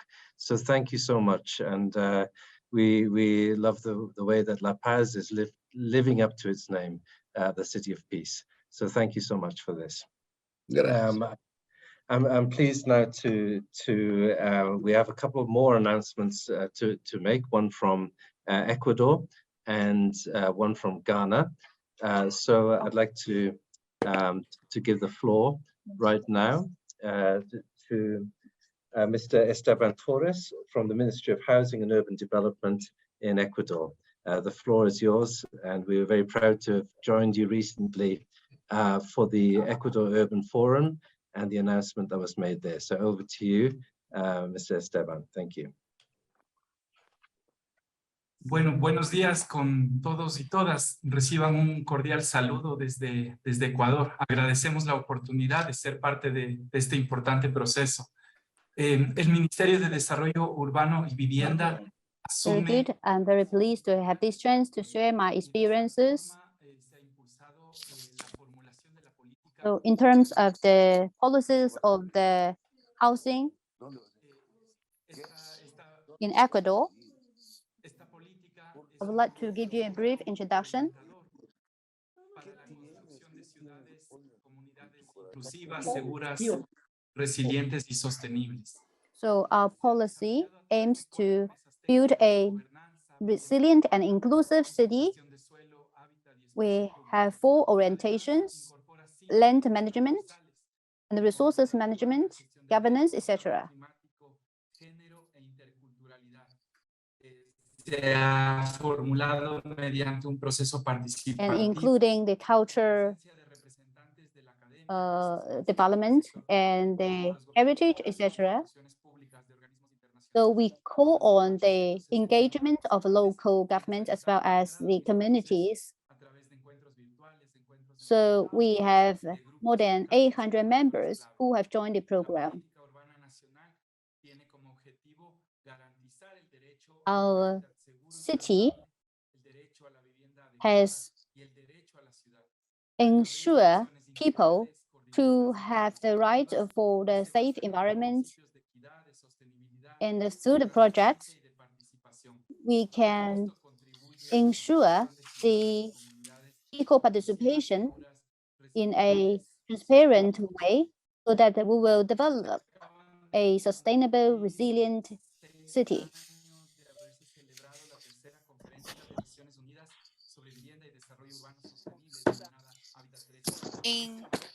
Over the past years, we have participated in the conference organized by the United Nations Habitat, during which we have put forward an initiative to call for more effort towards SDG, and that will further contribute to our local level action for the SDG target, and that give us a very clear roadmap. In my city, in my country, we have held a meeting during which we exchange our opinions.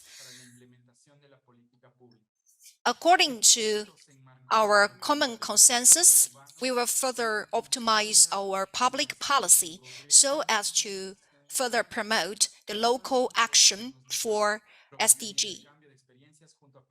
And we believe those policies can help us to centralize the effort at local level and the national level. And we also have initiated a series of policies that serve the well-being of our citizens. We believe these policies can help us to recover the economy, to improve the well-being of our people. And we believe with such a meeting, we can build an equal access via which everybody can promote, everybody can go ahead, and not a single one will be left behind in the urban development.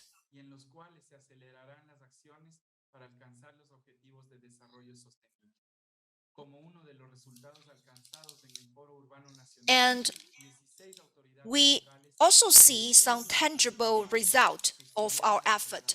16 local governments, in particular city government, participated in our program. I think that is an unprecedented achievement on our part. For Ecuador, in particular, the urban development department in our country, Ecuador, we see and we enjoy great support from the government, in particular, this urban development department of our country. And here, I would like to show you such a city. It's called Cludas Orders. It serves as a hub for the sustainable development in my country, and it serves as a role model. With that, we can experiment our innovative ideas and solutions for SDG development, and also we can promote best practice in SDG development. We only have 8 years before we hit our target for SDG in the coming years, so we will make ultimate effort to build an equal and prosperous country. Thank you very much, Mr. Torres, for this intervention, and we're very excited of this announcement that 14 cities from Ecuador are joining the SDG Cities initiative. This is exactly the model that we believe is effective when we have several cities in one country and the Ministry of Housing or the Urban Development Ministries supporting and having a central hub with local expertise to support those cities. I think it's a very good model, and we're excited to be moving forward. So congratulations with this. We look forward to this partnership. I think on a similar note, we were expecting the mayor from Ghana, Ms. Asuyu Amo, the municipal chief executive of the Abuaka municipality in Chebi to join. Unfortunately, I think she hasn't been able to join, but also we're very pleased to announce that we are also onboarding 10 cities in Ghana with a very similar model to Ecuador of having a national support hub there in Accra that will support 10 cities. And what's been very important about this one in Ghana is that a very small city, the Abuakwa municipality in Chebi, has already got to the silver certification level, and this small city will be a front runner for other cities in Ghana.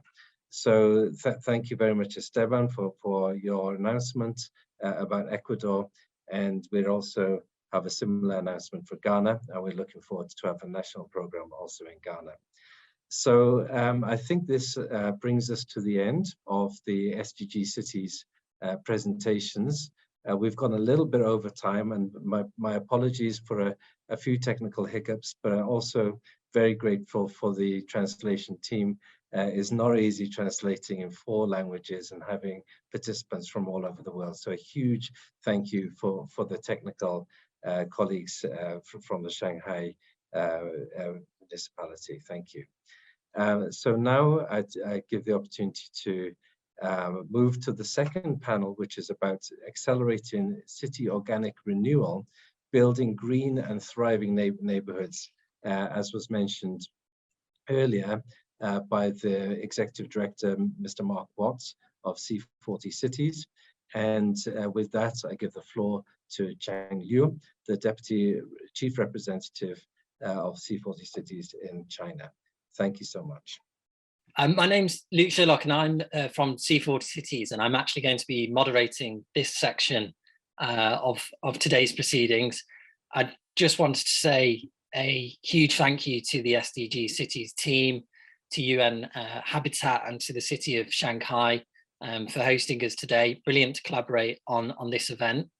I act as head of interregional sectoral cooperation at C40 and have done a lot of work with exchanges between our Chinese cities and cities around the world, which is what we're all about at C40, is exchanging best practice and knowledge, as well as driving political ambition to confront the climate crisis. Today, we are going to be exploring in further detail how that neighborhood level, this sub-city level, can address climate action. And I'm really pleased that we're now moving into a segment where we're going to launch a report we've been working on for some time, our Green and Thriving Neighborhoods China paper. And we have 2 speakers for this section. Liu Shenfeng, the director at the Center of Science and Technology and Industrialization Development at the Ministry of Housing and Urban Rural Development, a really strong partner of C40's over many years now. And Chen Bo-ping, the C40 Regional Director for East Asia. I will hand the floor over to the speakers.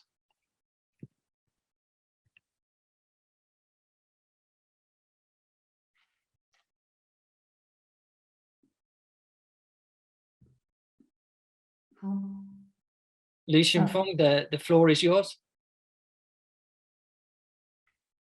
Perhaps there's some technical difficulties. Bo-ping, maybe you would like to start.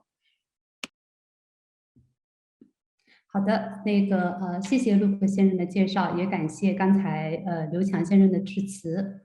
Thank you for your introduction, and also thanks to the address from Liu Qiang and everybody. Happy to meet you online.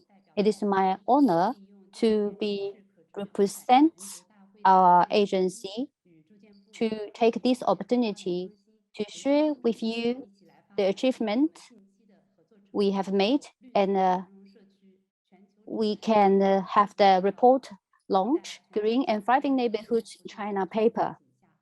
As the global challenges intensify, a lot of countries, including China, have announced their decarbonization targets, and some countries also launched a roadmap for carbon neutrality. Hence, we are speeding up our efforts to achieve SDGs through different approaches.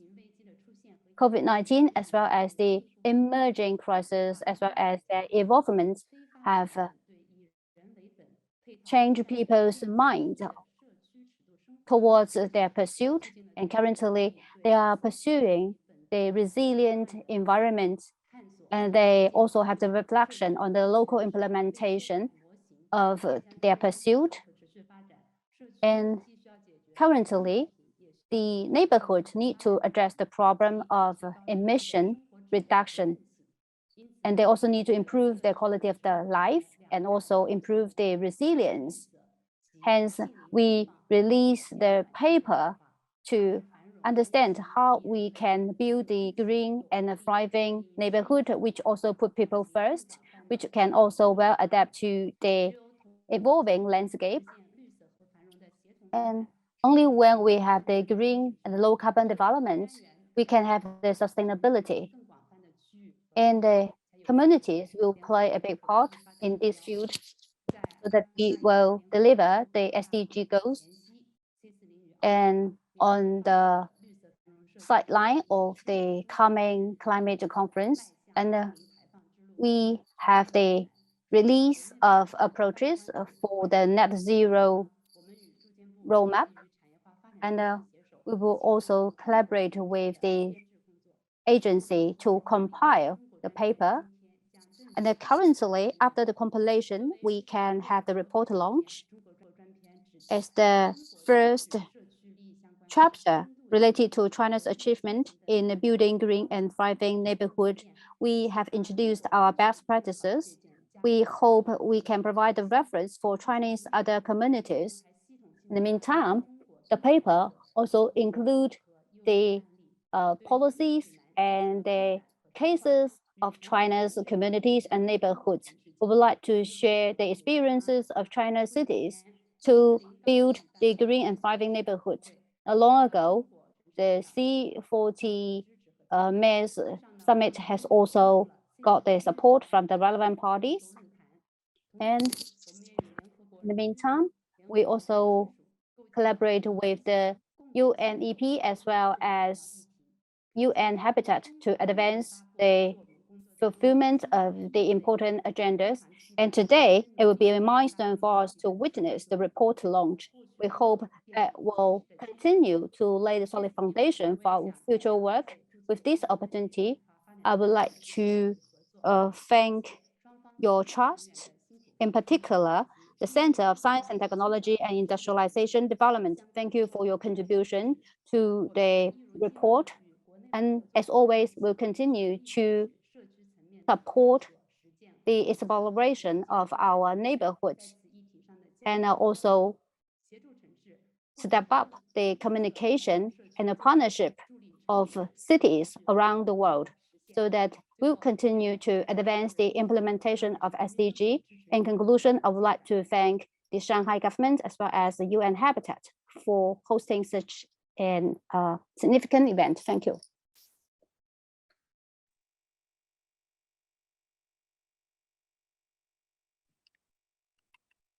Thank you, Chen Bo-ping. I hope we now have Lucian Fung on the line. The floor is yours.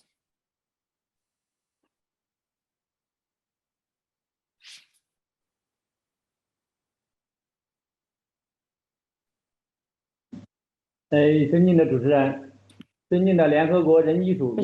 moderator and also the officials from UN Habitat, it is my honor to attend you at this conference, the second SDG Cities Global Conference. And we also warmly welcome you to pay the visit to our center. Carbon peaking and carbon neutrality have been put forth by the central government.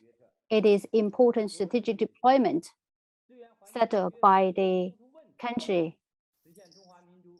And it is very important for us to achieve sustainability, and it is imperative and also an absolute choice for us to build a community with a shared future for mankind.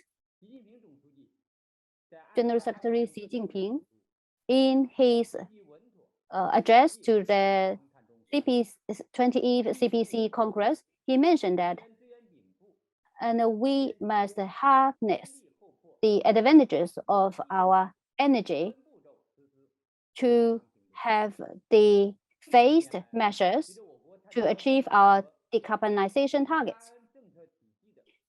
With the rollout of 1+N policies,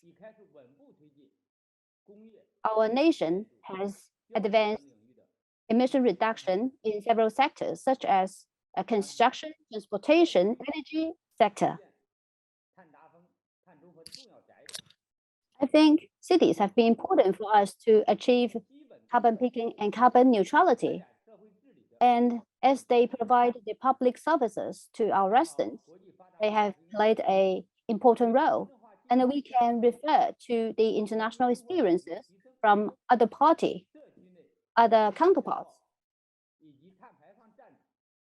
And we also understand that we are encountering growing challenges. It will be a daunting task for us to achieve carbon peak and carbon neutrality. In order to step up the efforts of relevant parties to develop the civilized and also healthy lifestyle, since 2020, our nation has also publicized the philosophy and also the opinion for us to achieve the decarbonization efforts. And in the opinion that guides us towards that goal, we understand that it is imperative for us to build a green and resilient neighborhood. We need to roll out the measures in light of the local conditions. And we also need to explore effective pathway to achieve their goals. And our center, which is governed by the Ministry of Housing and Urban Road Developments, we have shouldered important responsibilities to advance the city transition and transformation. And we have spared no efforts to research the policies to provide support to the government. And we have also collaborated with other agencies like C40 to have the researchers for building green neighborhood and community. And we have also accumulated a lot of experiences in this field. We hope that the report launch, Green and Thriving Neighborhood China paper, will introduce to you our best practices for the net zero community. And it has summarized the best practices and also the experiences for us to move ahead for the net zero community and neighborhood. It provides us a stellar example. And it also shows what we have achieved in China's cities for the low carbon urban development. And we centered on the SDGs. We provide the China solution and China's experiences to other counterparts.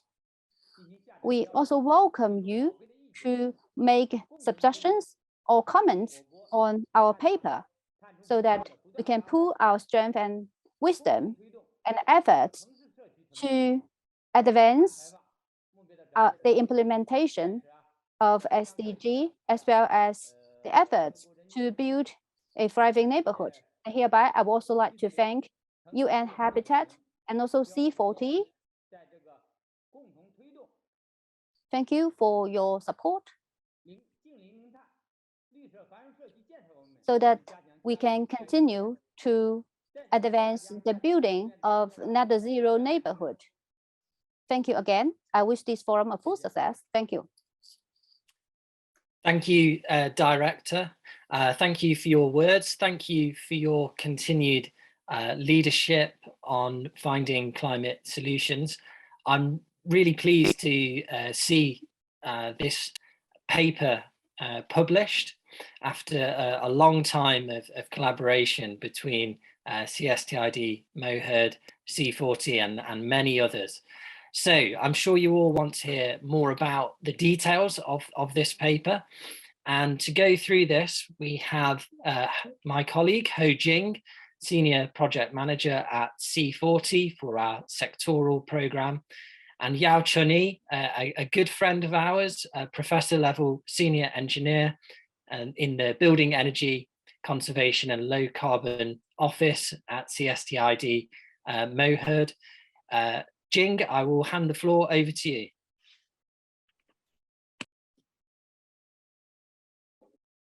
好的，谢谢，感谢 Luke。那各位Thank you, Luke. Honorable guests, good afternoon. And I will work together with CSTID officials to have the interpretation with you about our paper to understand what we have achieved in China. Next page, please. Thank you.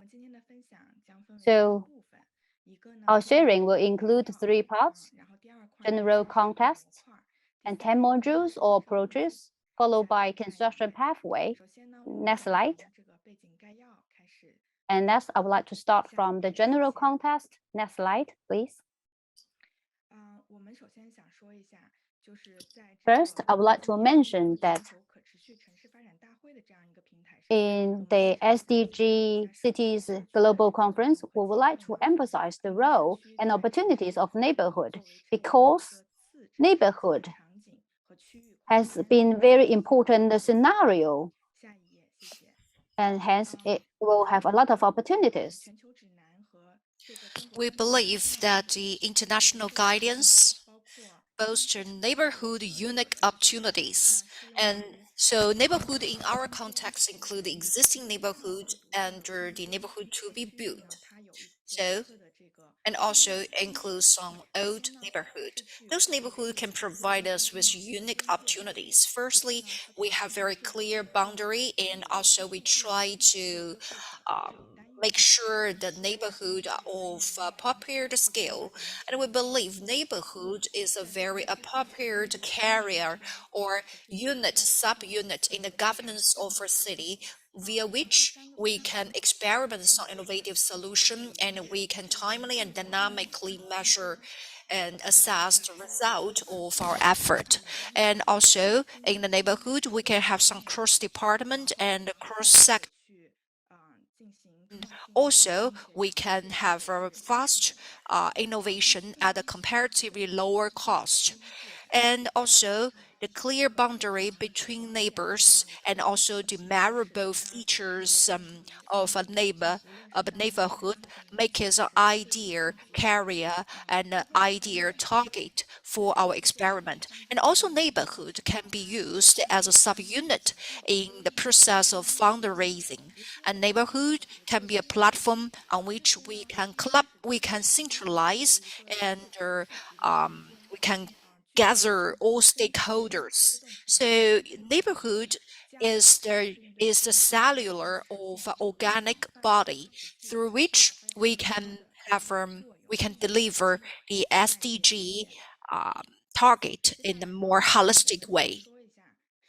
And on this slide, what I want to share with you is that in neighborhood, we believe there will be 2-fold targets for us. Please turn to next page. 2 pillars. So the first pillar is the green net zero emission. So green is our first target. It refers to the net zero emission, while the other pillar is thriving. What we want to build is a resilient and people-centered neighborhood. So let me begin with the first pillar, green. And the purpose of it is to minimize emission through the project life cycle. We hope that with our effort, we can achieve a full life cycle carbon emission reduction for those infrastructures where we can no longer reduce the carbon emission. We will make the emission more transparent and more measurable, and we will take other countermeasures to offset the inevitable carbon emission. And also here, I'd like to give you more information about the catalog of emission. So for emission catalog, in our C40 and in Audrey guideline, we have a very specific illustration and a specific classification, and that is also in line with the China's guidance. We subcategorize them into the operational emission, embodied emission, and consumption-based emission. So we encourage the neighborhood to reduce at least the reduction of operational emission and embodied emission. And also we encourage the neighborhood to take effective countermeasures so as to reduce the consumption-based emission. So our logic is that neighborhood in the first place should take every possible measures to prevent the greenhouse gas emission from happening in the first place. And secondly, efforts should be made to minimize some inevitable carbon emission. Thirdly, we will try to replace those current infrastructures or current lifestyle that may result in carbon emission. We try to replace them with something more recyclable, greener, and more environment friendly. And also, we try to calculate and measure the actual carbon emission in the neighborhood. Please turn to the next page for me. Thank you. So, we recommend the neighbors in China and in other countries to adopt the Global Protocol for Community Scale Greenhouse Gas Emission Inventory, abbreviated as GPC, for your guidance in the measurement of your emission. We suggest that be you in China or elsewhere in the world, we believe GPC can be a very good guidance and framework, according to which you can measure the emission in your local circumstances, and in particular in your local neighborhood. And also, we try to optimize the GPC standard and trying to adapt it and adjust it in line with the local condition so as to facilitate their adoption at the neighborhood level. Okay, now let me move to the second pillar, thriving. Thriving is another important pillar for us. Thriving here refers to our target, according to which a neighborhood should be built into a resilient and people-centered place. To be more specific, I would like to tell you what is our definition of a thriving neighborhood. A thriving neighborhood, on one hand, should meet essential needs of people at the neighborhood scale. That include the basic need for education, transport, housing, and catering, etc. At the same time, it supports the human scale local life, which encourage healthy, sustainable lifestyle, while at the same time, it should prepare people, business, and system to adapt and prosper no matter the shock and stress or climate-related impact. Okay, next page, please. As for thriving, we have identified some crucial elements for the neighborhood thriving. We believe and we are very happy to see that in the neighborhood of China, we already see some effort have been made to improve to build a thriving neighborhood. What we need to do now is try to integrate those efforts, making it more systematic. Okay, next page. And also, I would like to share some core concept of it with you based on our international protocol, international guidance. So in terms of the core guidance, we believe that to deliver our set target, we not only need the technology, tools, and scientific solution, we also need innovative ideas, such as the shared economy. Okay, so those very innovative solution, innovative concept should be considered and adopted and even integrated into the neighborhood, should penetrate into the planning of a neighborhood, the building and operation of the neighborhood. So it should be penetrated into every steps of the life cycle of a neighborhood. Okay, I would like also to talk about the 10 modules and approaches.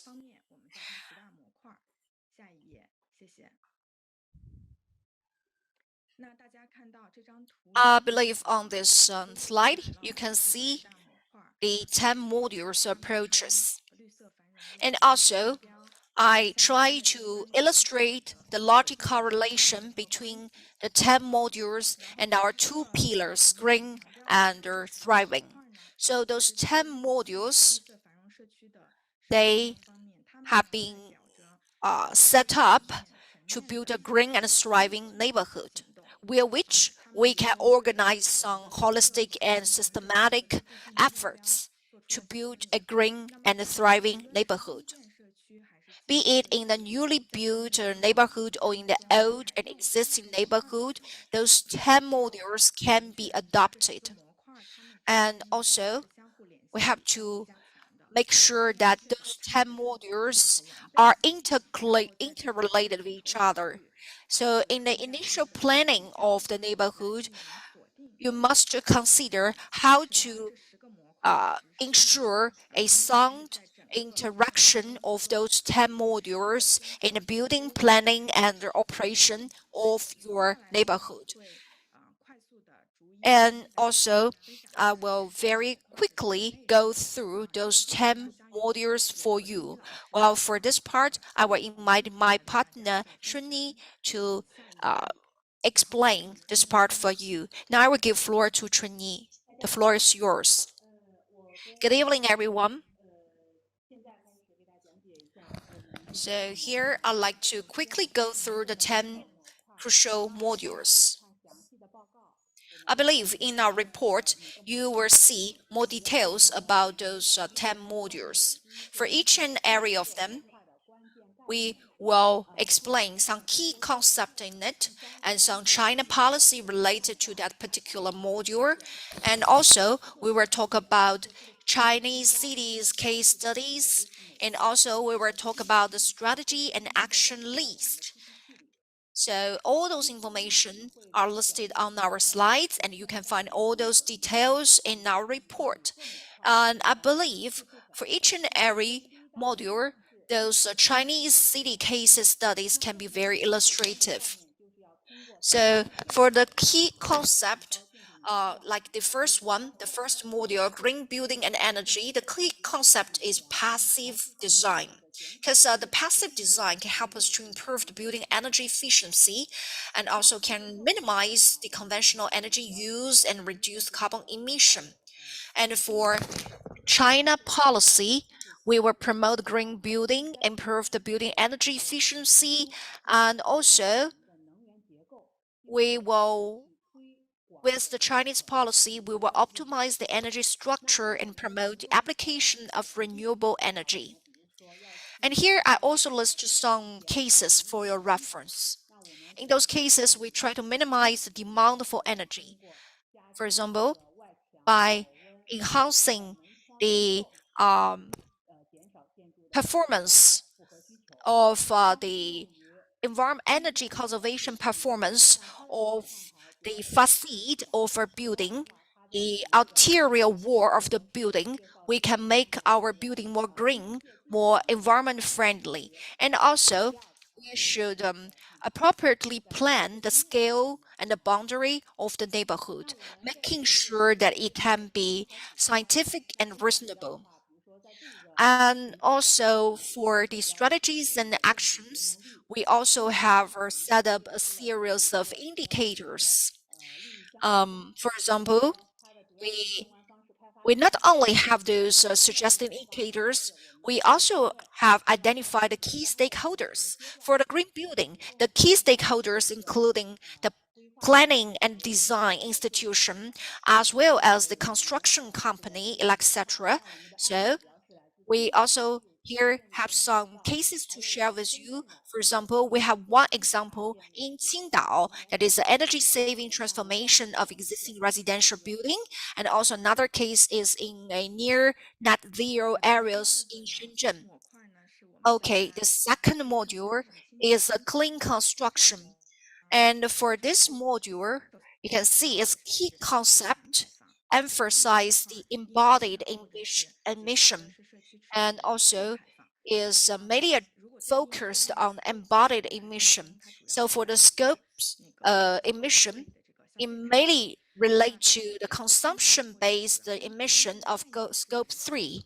So for a key concept, it emphasized that we should have a very streamlined and precise governance and management of the emission in the neighborhood, including the emission from the building, try to prevent large-scale demolition and the building, try to recycle and reuse existing infrastructures and building.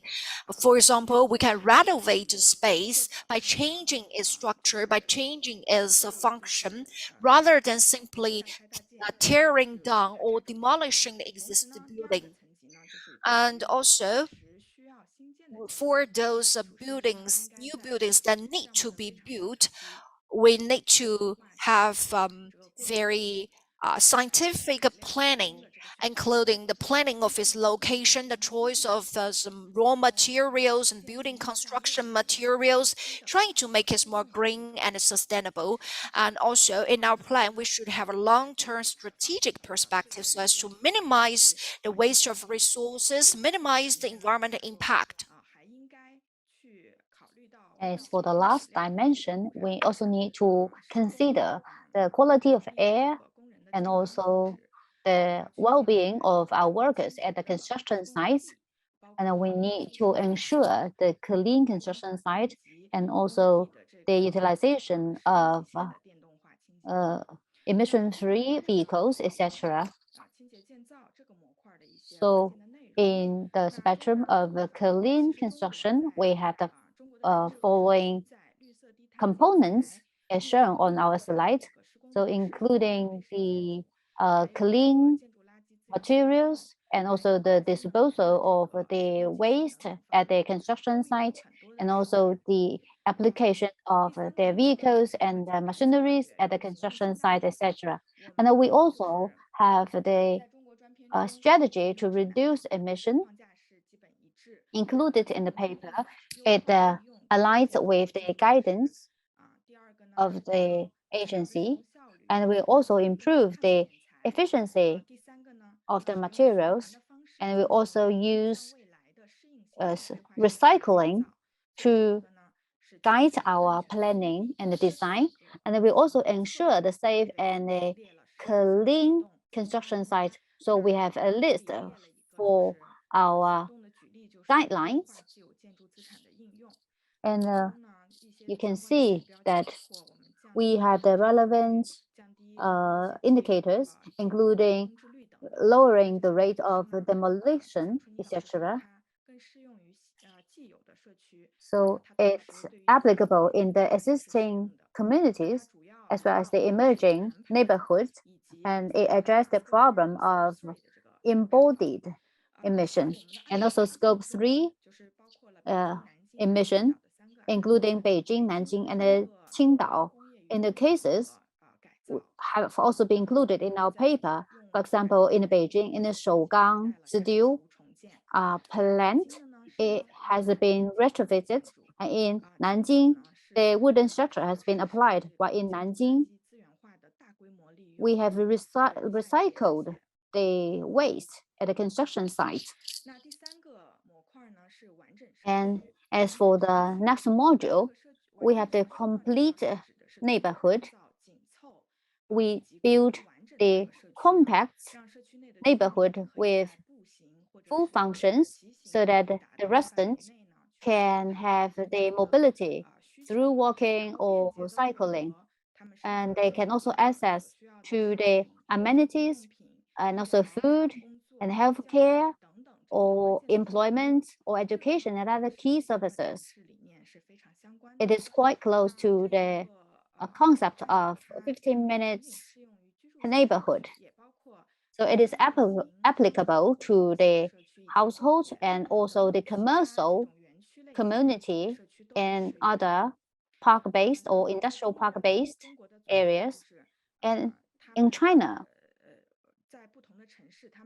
in the different cities, they have different practices, including the complete neighborhood as well as a 15-minute neighborhood. So the two concepts have been promoted. And in this module, the emission reduction strategies as well as actions are as follows, including the appropriate planning and the multiple functions of spaces, and also build the development of the active ground floor. So we have 15 actions followed by the scenarios and also the benefits from emission reduction as well as indicators. But on the right-hand side, we have conducted a lot of researches. For example, in the Xiamen and also in the Chengdu, we have witnessed the development of complete neighborhoods. For example, they propose a set of indicators. So it is a specific system which helps them to assess the establishment of a complete neighborhood. I think it is insightful to many neighborhoods. Next page. Jing, sorry to interrupt. We're just running short of time, just to make you aware. Yes. 时间有点久了，延迟，那我就快速的过一下。接下来是第四个。I would like to go through these elements quickly. So, fourthly, we just promote the people-centered mobility. And number 5, it is the connected place and also the digital connectivity. Next page. And number 6, circular resources. China emphasizes circular economy and also the garbage sorting, etc. And next page. Number 7, it is green and nature-based solutions. It is a distinctive feature of a green and thriving neighborhood.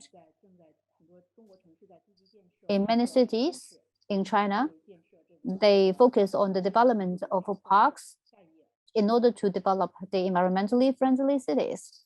Next page.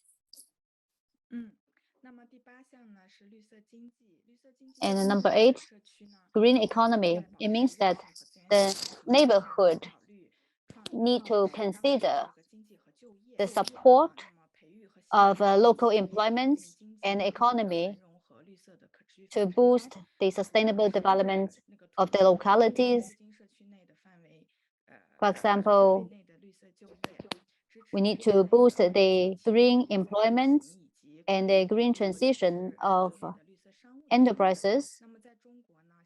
In China, we also have the cases focusing on the zero emission parks or localities. Next page. Inclusion and sharing, it is a place for everyone. So we can see that we can generate a lot of economic and social benefits. So we need to ensure the equitable distribution and sharing of the benefits. In China, we also focus on the vulnerable groups, including people with disabilities, the elderly people, as well as the children, etc. And we also cover the interest of people in the rural areas. Hence, we have also rolled out the action list followed by the best practices. Number 10, we pursue the sustainable lifestyle. This is our long-term strategy. So we also reduce the disposable articles like straws, and also save energy, save water to ensure a sustainable lifestyle. Okay, the last module is the pathway for a green and thriving neighborhood. So we would like to make a summary. So no matter the existing or the green thriving neighborhood under construction, we explore the feasible pathways, including the planning, the preparation, assessment, implementation, etc. So we also have the concrete steps to guide our action in order to build a green and a thriving neighborhood.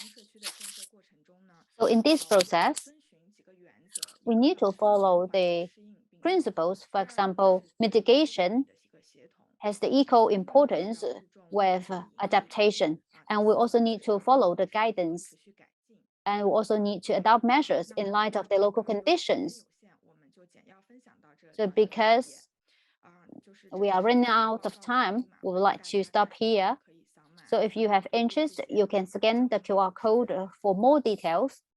Thank you, moderator. Thank you, Jing. Thank you, Chunni. Lots of detail there. I hope that people download the report and find it of value. We now have a section on international city experience sharing. As moderator, I'm going to suggest that we slightly change the agenda to ensure that we have time for all of the speakers that are joining us live, because the next speaker was a pre-recorded video, which I suggest we play at the end of this session now. So with that, I would like to move to a good friend of mine, a good friend of C40s, Christina Andeskov, Sector Councillor for Sustainable Urban Development at the Embassy of the Kingdom of Denmark in Beijing. Christina, over to you, and hope you don't mind the agenda change. Perfectly fine, Luke. Thank you so much. Can you hear me? Yes, we can, yes. Okay. And you have my slides, right? Yes, we do.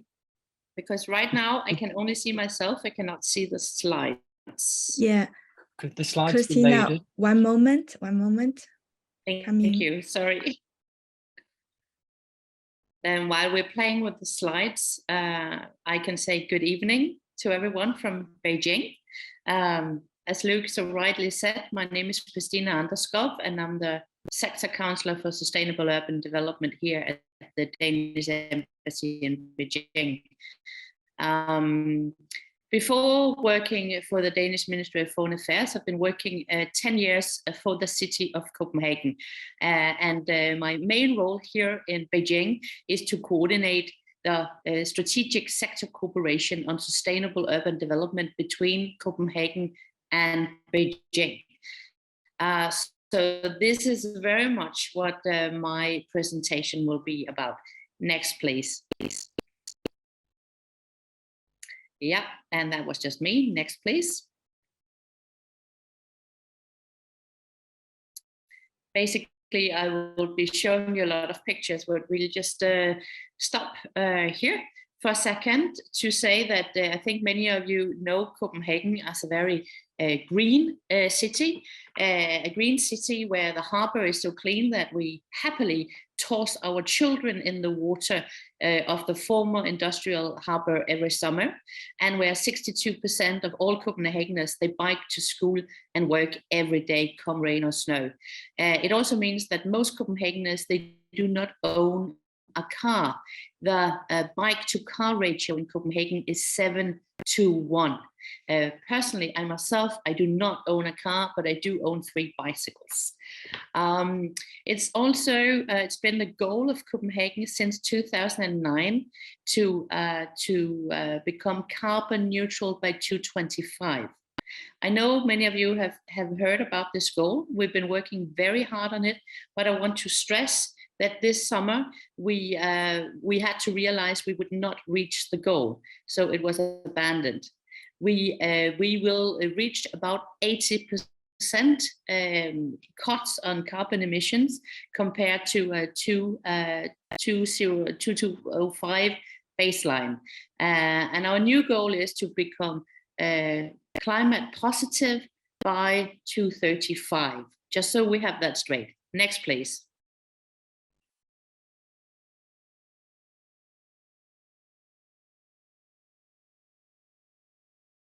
Yeah.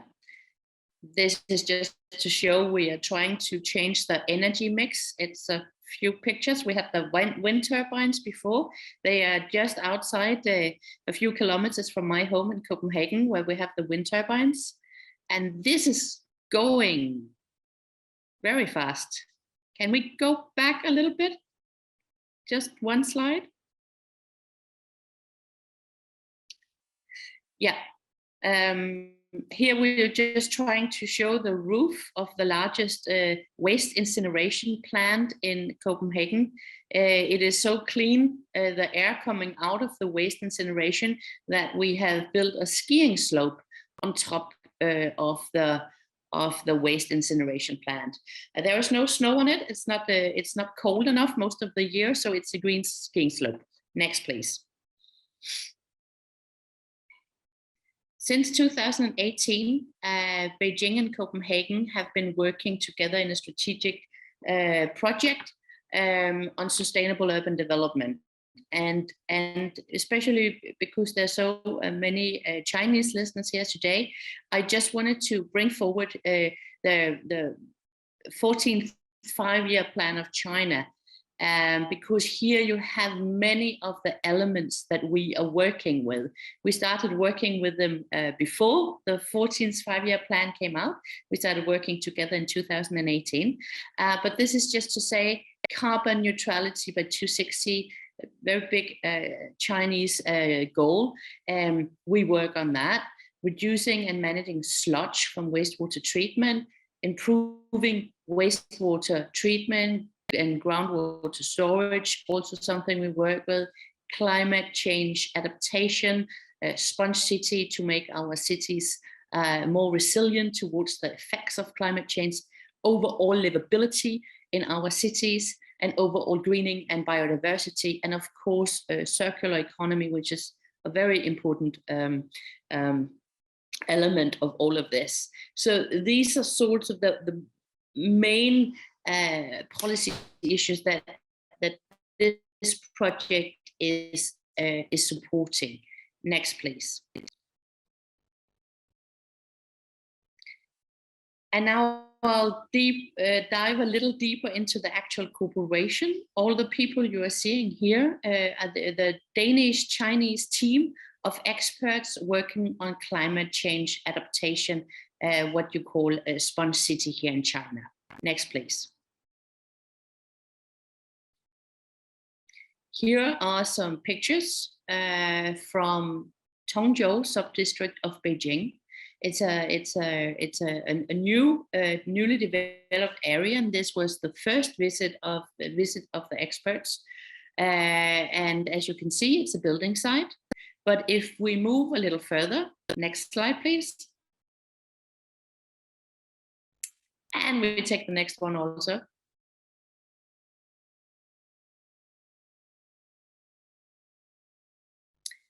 Then you can see that we have together we've designed a beautiful sponge city area. It's very big. It's like the biggest park in Copenhagen.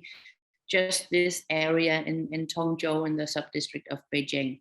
So it's a fully developed sponge city area where we've been using the natural hydraulics and nature-based solution to make this area into a sponge. And at the same time, there are running lanes, bike lanes, lots of places where people can hang out, and playgrounds, etc. And it's very green. It's a lovely area. Next slide, please. And this is just to show a high-level meeting. The Danish ambassador on invitation from Beijing FAO went to visit this area. He was quite impressed. Next, please. Next.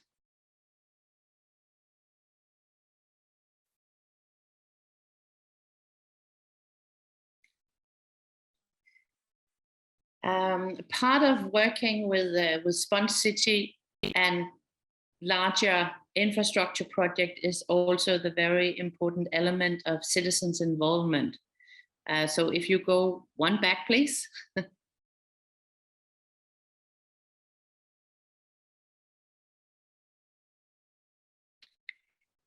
Here you can see one of the workshops we've had, important issues that are affected them. And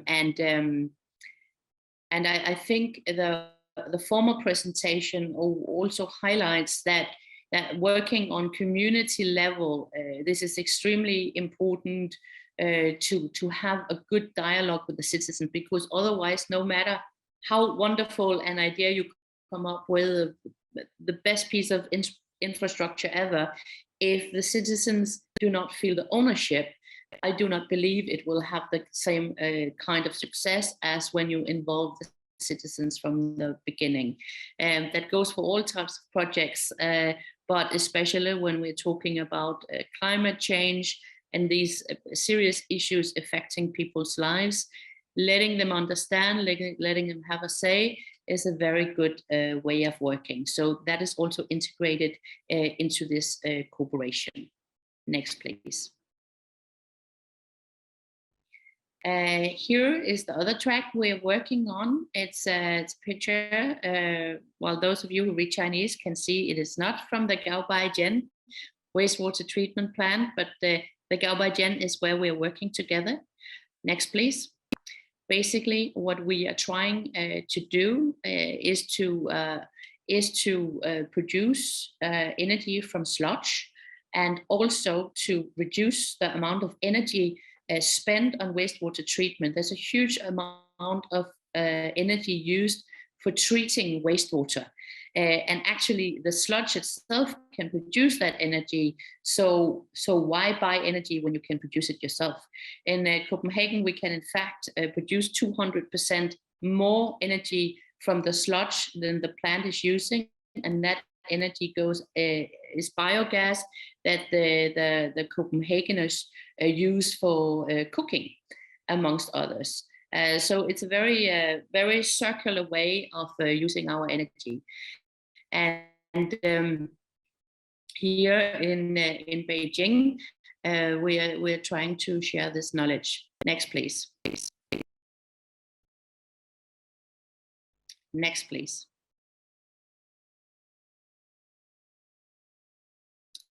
In fact, we have come very far. We have proved through 14 solutions that the Gaobaijian, which is one of the biggest wastewater treatment plants in China, they can actually reduce their energy use and chemical use by almost 50%. So that is quite a big number, and it can be done within 1 to 2 years. So the business case is also very, very good. Next, please.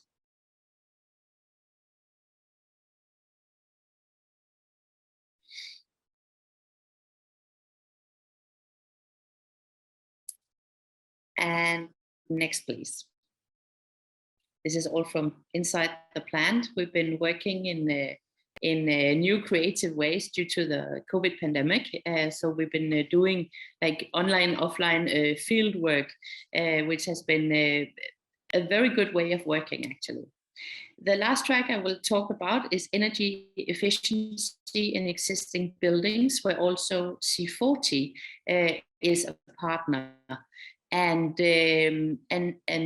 Xi'an is a shadow city to Beijing. And in this case, the shadow has been running a little faster than Beijing itself. So these pictures are from Xi'an, where we did our first pilots in the rain. Next, please.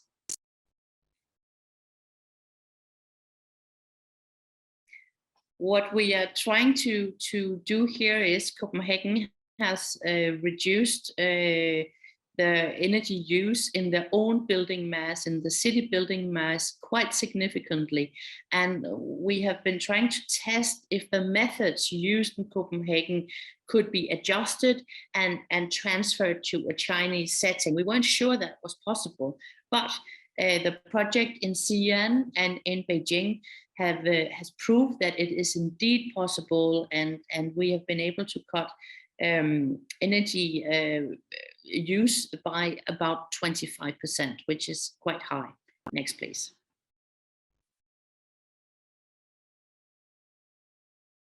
And next, please. I just love showing pictures. Very technical. Some of the installations were made. I will not go into details because I am not an expert myself. Next, please.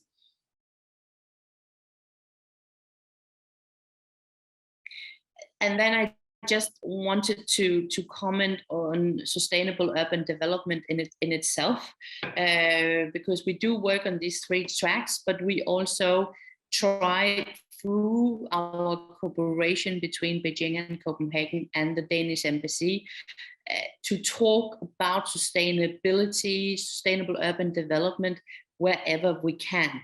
And here is our ambassador, who is always very helpful, and he loves to bike. So we do a lot of biking events. Next, please.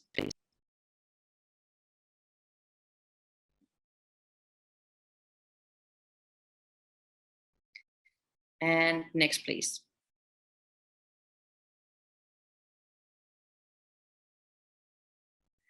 And then I wanted to show the last few pictures. They are from the C40 World Mayor Summit, a very important summit. This one was from 2019, held in Copenhagen. And the last one was last week, held in Buenos Aires in Argentina.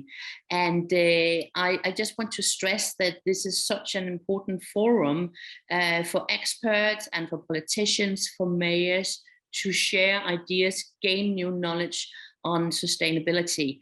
And I think it's very important also for the embassies to support this. So the Danish embassy here in Beijing try to support this as good as possible. And we had a very large delegation of Chinese cities coming to Copenhagen in 2019. And the last picture will show that. Next, please.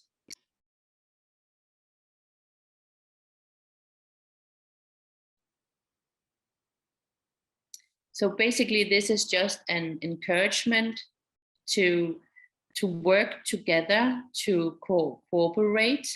I do believe that we learn better and faster, both from learning from our successes, from other cities' successes, but also from their mistakes. So we don't waste time on making the same mistakes as have already been done in other places. And it's about partnership, which is also SDG 17, working in partnerships. And I want to praise both C40 and Shanghai UN Habitat for arranging this and for working in partnership to put focus on especially SDG 11 on cities. Thank you so much. Thank you, Christina, and thank you for joining us when I know you've been incredibly busy recently. I hope all those events have gone really well. So now we will move over to Chinese city sharing. And I would like to invite Wen Qingjiang, the Director of Ecology and Environment Bureau of Yantian District, Shenzhen. Over to you, Wen Qingjiang.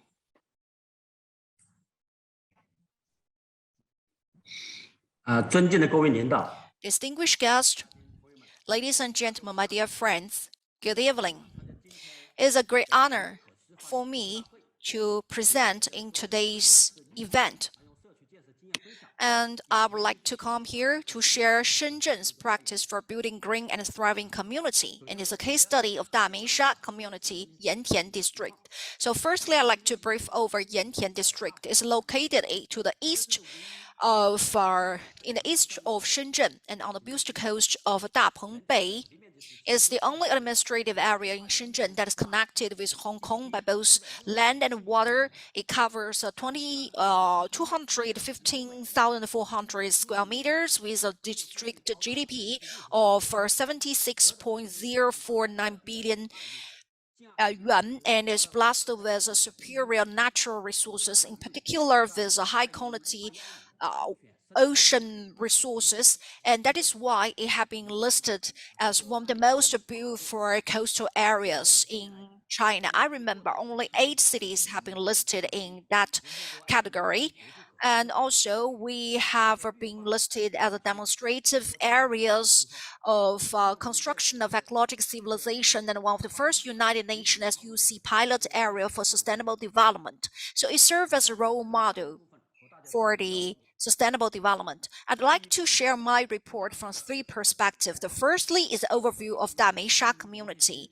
The Dameisha community is located lies in the Meisha subdistrict in the east of Yantian district. It covers the administrative it boasts a very rapid tourism development, and also you have the Dameisha Coastal Park, and on yearly basis it receive about 10 million tourists. And on November 1st of 2021, the action plan for building pilot zones of near zero carbon emission in Shenzhen was issued, and the pilot zone for nearly zero carbon emission covers 6 categories. And also we have 3 pilot areas in Dameisha. And also we see the practice of building such a green and thriving communities, and I would like to divide them into following area. I'd like to begin with the top level design. In July 2021, Yantian District government entered into strategic cooperation framework agreement with China Vanke and some other important enterprises, and jointly set up such a demonstrative and pilot area. We also built the collaboration agreement with Vanke to establish the near or zero emission neighborhoods and the community. And in accordance with the requirements, we aim to reduce 40% of emission by 2025 from the 2020 level. And hence, we need to understand the transformation in this process and the requirement in a bid to achieve the target. Hence, we have the specific indicators to guide us, including the total emission as well as the per capita emission reduction. And we also reduce the carbon emission in the neighborhoods. And we also have the rollout of PV as well as the management system, and also optimize the energy mix. And currently, we have stored the PV on the roof of the Vanke project. And in terms of clean energy, and we also have 270 new energy vehicles in Dameisha, and which account for approximately 30.68% of the total number of vehicles owned by residents in the community. And we also provide the supporting facilities, and we also support Dameisha to establish a platform. And actually, we have been certified over 14 years ago. And in 2021, Vanke Center started its renovation project. It aims to build a zero emission building. First one of the project, the Biosphere 3 carbon neutral park, was completed in October this year. And the comprehensive energy saving ratio will be increased to 85%. The utilization rate of renewable energy will reach 85%. And we also have 100% of garbage sorting in the neighborhood. And then we also have the waste disposal areas with full classifications, creating the net zero carbon science museum. We also have the nature-based solution For example, we improved the biodiversity along the riverbank, and we also improved the public infrastructure because it is an integral part for the green and thriving neighborhood. Due to time limit, I will not dive into this area. And one bottleneck facing this problem is a transportation headache. And it has been the transit hub for a lot of people. And as for metro line, we are having the phase 2 under construction. Hence, this will help to ease the transportation, and it will be put into place ahead of schedule next year. So I think the upgraded infrastructure will help people to ease the transportation congestion, and they will enjoy a better living environment. And the fourth is to ensure the public engagement. So the platform will help to issue the initiative for green mobility, etc. They will be given a reward or other incentives. So in terms of the environmental action or the garbage sorting, etc., all these will help us to help people transform to the low carbon lifestyle. And the next part is that we put people center in this approach. It also represents the future development orientation of neighborhoods. Just now, the speakers have also inspired me a lot. In my view, green and thriving neighborhood is a very good trend because it provides the people the modern and the livable environment. I hope we can continue to exchange our experiences and approaches so that we will innovate and explore new pathway to build the thriving and green neighborhood. I believe the effective policies or the best practices of our counterparts will also provide us a lot of references. Just now, the paper and report has been mentioned, and I believe the details inside will provide us a lot of insight and reference. And I can also learn from other counterparts. Thank you. Thank you so much, Director.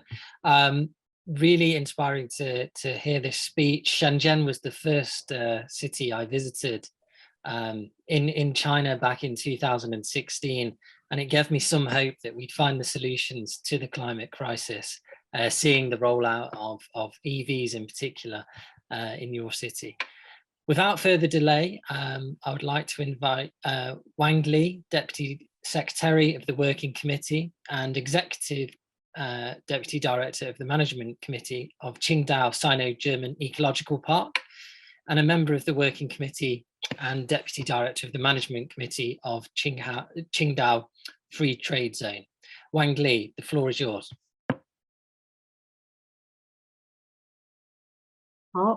Hello to everybody. It is my honor to join you at the second SDG Cities Global Conference. Qingdao is a well-known capital and also one of the members of C40. So Qingdao West Coast New Area is a national level new area in China, ranking in the top 3 with Shanghai, Pudong, Tianjin, Binhai, and it has an area of 12.8 kilometers of the park within China Free Trade Zone. So we have the national level new area and also enjoy multiple policy advantages. So it is a model industrial park with the agreement from China and Germany. And we aim to build the international and high-level environmental demonstration area. And it has also been rated as the model of a Sino-German cooperation. And it is also a case in point for China's opening up. And China aims to build a green and thriving neighborhood. I also has been inspired by a lot of speakers, and we would like to promote pastoral environment, green development, and better life. So their strategy echo my philosophy. In terms of pastoral environment, in September last year, C40 has also chosen our park into the pilot project, and the project has also been included into the typical case, and it is also been set up as the pilot zone. And we also follow the standards to establish a set of indicators to guide us. And we have also got the certification from Germany. And we also align with the international standard and establish the first 3J zone green development indicators, and also introduced the DGNB rating system, and so that we will have the sustainable development in real time, and we can build the large area of a zero emission neighborhood every year. We can reduce emission about 8 million tons. And we also have the research of these approaches and the pathways. We also protect the landform, the water system, and also biodiversity, and use village demolition waste to repair mountains and build responsibility over 5 million tons, etc. And we also use solar energy and the PV to leverage the renewable energy. And we also have the pilot project of a power grid, and the Ministry of Housing and has also said that we have set a very good example in this field. And we also highlight the future development trend, that is, we are about to deepen the collaboration in this field. And we have also been oriented towards ecological development and green development. And we have different categories for our development strategies. For example, green development, we would like to introduce 21 projects of global 500 companies. And we also established the German Center, and we have established the cluster of German companies. And we also offer the insurance and also arbitration services for the companies who made a presence in our area. And we also offer the training bases, and they have been put into operation. And we have the biggest German-speaking talent base in Shandong province. And the Haier and other companies have also been awarded with the award. And the Siemens has also successfully participated in many important projects. In the meantime, the park has been the first to have the dual lighthouse actions. And the next part is the pursuit of better life. We would like to have the integration of the park communities and city spots. Before 2013, China-German parks has the transportation network to be improved. But currently, we have updated the infrastructure in terms of the road and the houses. And you can see we have well allocated our resources to improve and update the infrastructure.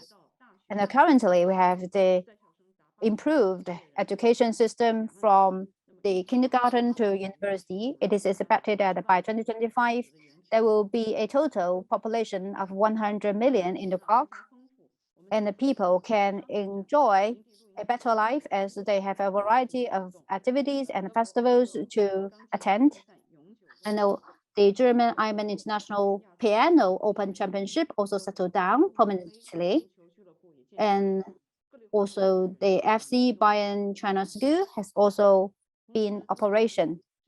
In the meantime, the China-German Park has also been included in this free trade area. So we also recover the ecological environment. It covers an area of 24.6 hectares with an investment of 970 million. And we can well allocate the resources and improve the unused land efficiency. And also, just now, our colleagues also mentioned the project. And I also try to set a model in this field. President Xi Jinping pointed out we need to promote green development, ensure harmony between humanity and nature, and we also need to build the open world economy. So we hope that we can contribute our experiences to the big family. And I would also like to take this opportunity to send our invitation to all of you. I hope you can pay a visit to our park for more close ties of a partnership. Thank you. Thank you, Wang Li. I've actually been to a conference at the Sino-German Eco Park, and it's great to hear of all your positive work. Thank you so much for joining us at what I know is a late time in China as well. Thank you so much for your contributions, and look forward to collaborating with you in the future. I know we've run considerably over time, so my apologies to the speakers and to the audience for this session. We would like to play the video from Hélène Chartier, who runs our Green and Thriving Neighborhoods global program as Director of Urban Planning and Design at C40, just to conclude this session, as I know there's a lot of interest in what we're doing globally at C40 on this agenda. Thank you.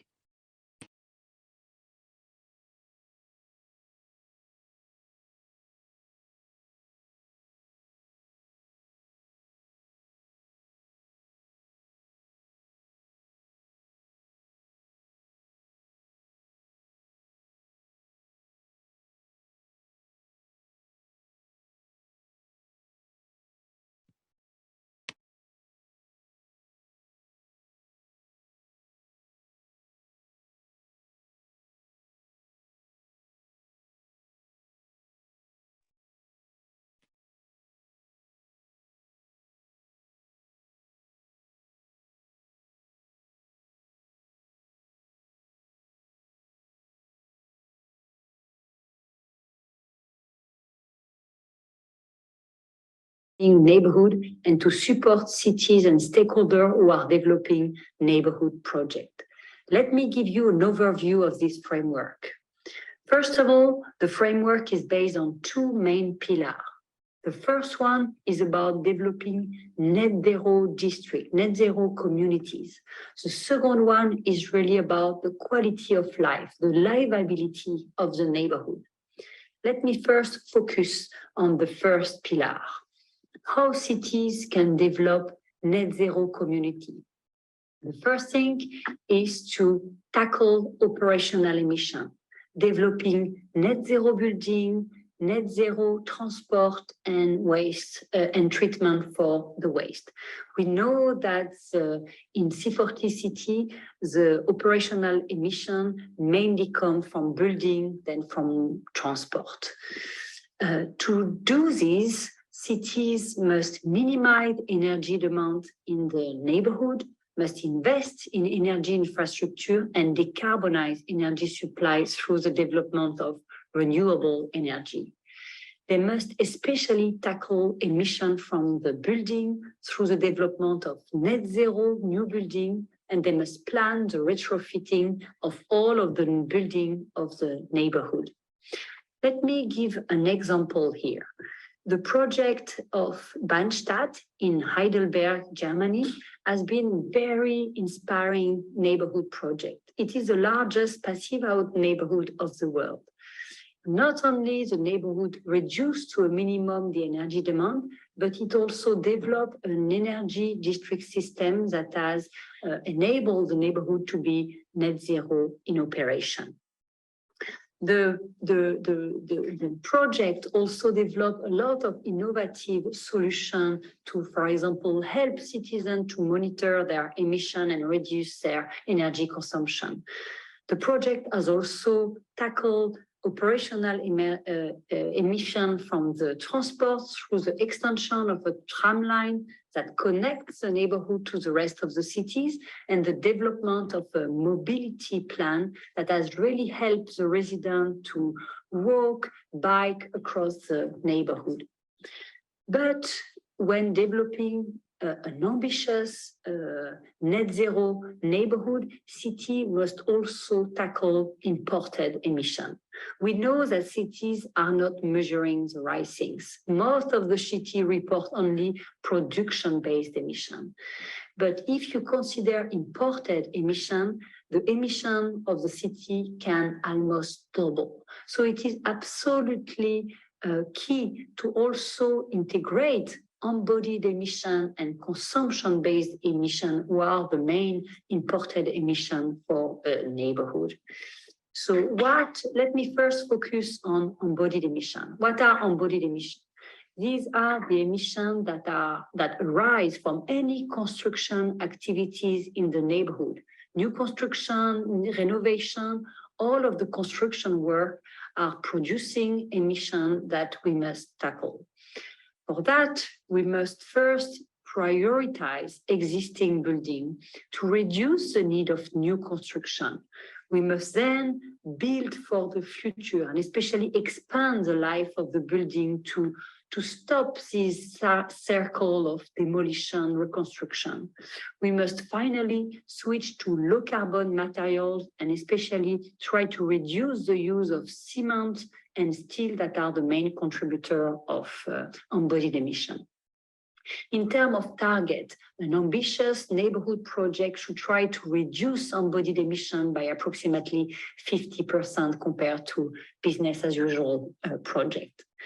I want to highlight one specific project in Paris, in La Porte de Montreuil, who has been a very good example of project who tackle operational and embodied emission. The project has developed a series of strategy to tackle embodied emission. They have, first of all, used local biosource construction materials, mainly wood, mud bricks, and they have also designed the building in a way that makes them very adaptable, reversible. So every building in the neighborhood could be very easily converted, for example, from offices to a housing. Therefore, they can really extend the life of the building and reduce embodied emission. The third category of emission are consumption-based emissions. These emissions are the ones that arise from the goods and services that the resident of the neighborhood will consume. We know this is key to tackle consumption-based emission. Without radical change in our consumption habits, emission from the construction will double over the next decade. Of course, for cities, for stakeholders, it is more complicated to monitor the consumption-based emission. That being said, it is still possible to act, and it is key to act. How to reduce consumption-based emission? It is possible, for example, to incorporate in the neighborhood facilities and services that will help the citizens to switch to sustainable lifestyle. To develop, foster service-based and sharing economy, for example. Let me give you an example. Here in Milan, in Italy, this new neighborhood is not only net zero in operation, but it also developed different facilities, for example, a zero waste store, communal garden, and other type of services that really will help the citizens, the residents to adopt sustainable living. This is really a showroom of how people can transform their lifestyle, and it's a very interesting project in Italy. Let me now focus on the second pillar of the guidebook, because it is key if we want the project to be replicable, not only to create net zero community, but also create a model that is also livable and thriving for the local community. We know that the past urban model has promoted urban sprawl, car-oriented public space, and segregation. This has led to poor air quality, unsustainable lifestyle, and also inequity across the cities. We must harness a new model of urban development. We must find our way back to urbanize in harmony with nature and people. In that sense, the latest IPCC report emphasizes the 15-minute city model. And they state that this model could help to reduce emission by approximately 25%.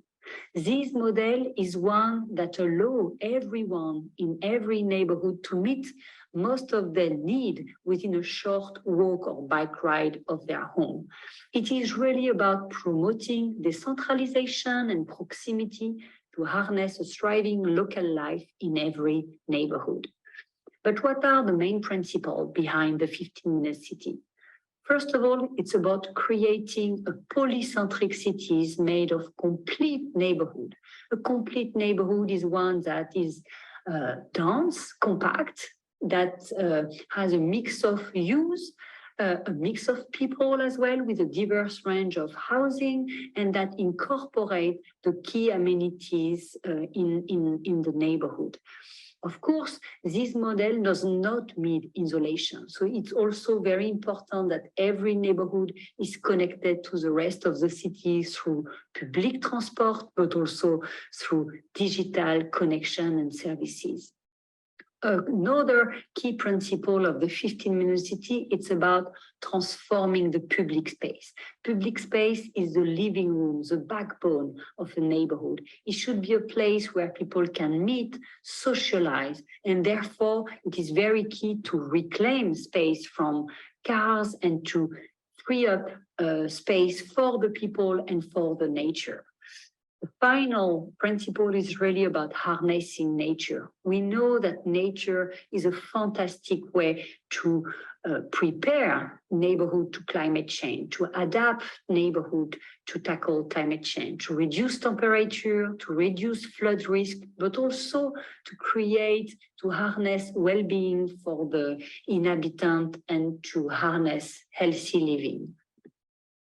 Let me give an example here. Paris has been one of the cities who has endorsed the 15-minute city model. Many other cities have done it.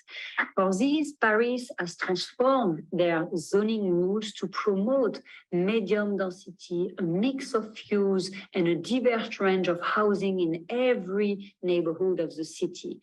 They have also support the development of Main Street in every neighborhood, requiring active ground floor and providing amenities in these streets. They have also transformed the model of the street and public space to really harness nature and free up more space for the people. For example, the mayors has decided to remove 50% of the parking space and instead to create new green space, terraces, and playground for the children. So here I try to give you a quick overview of the principle in this framework.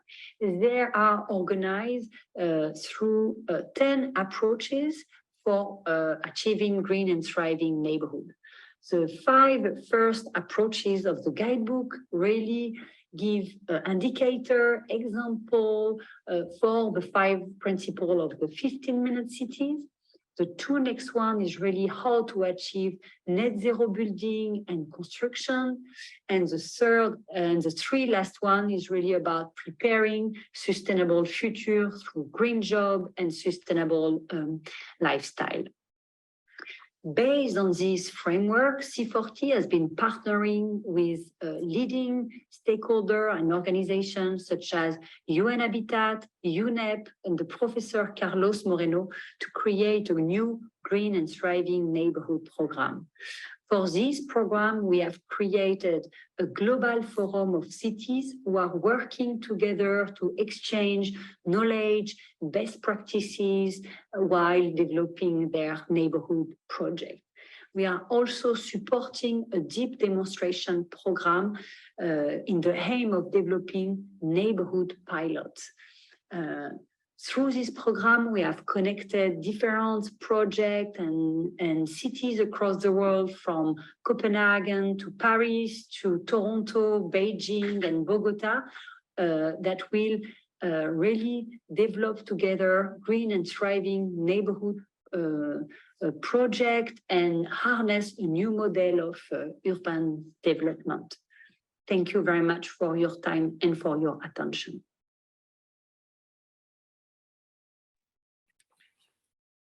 Wonderful. Great to hear from Hélène there, who's leading our global efforts on green and thriving neighbourhoods.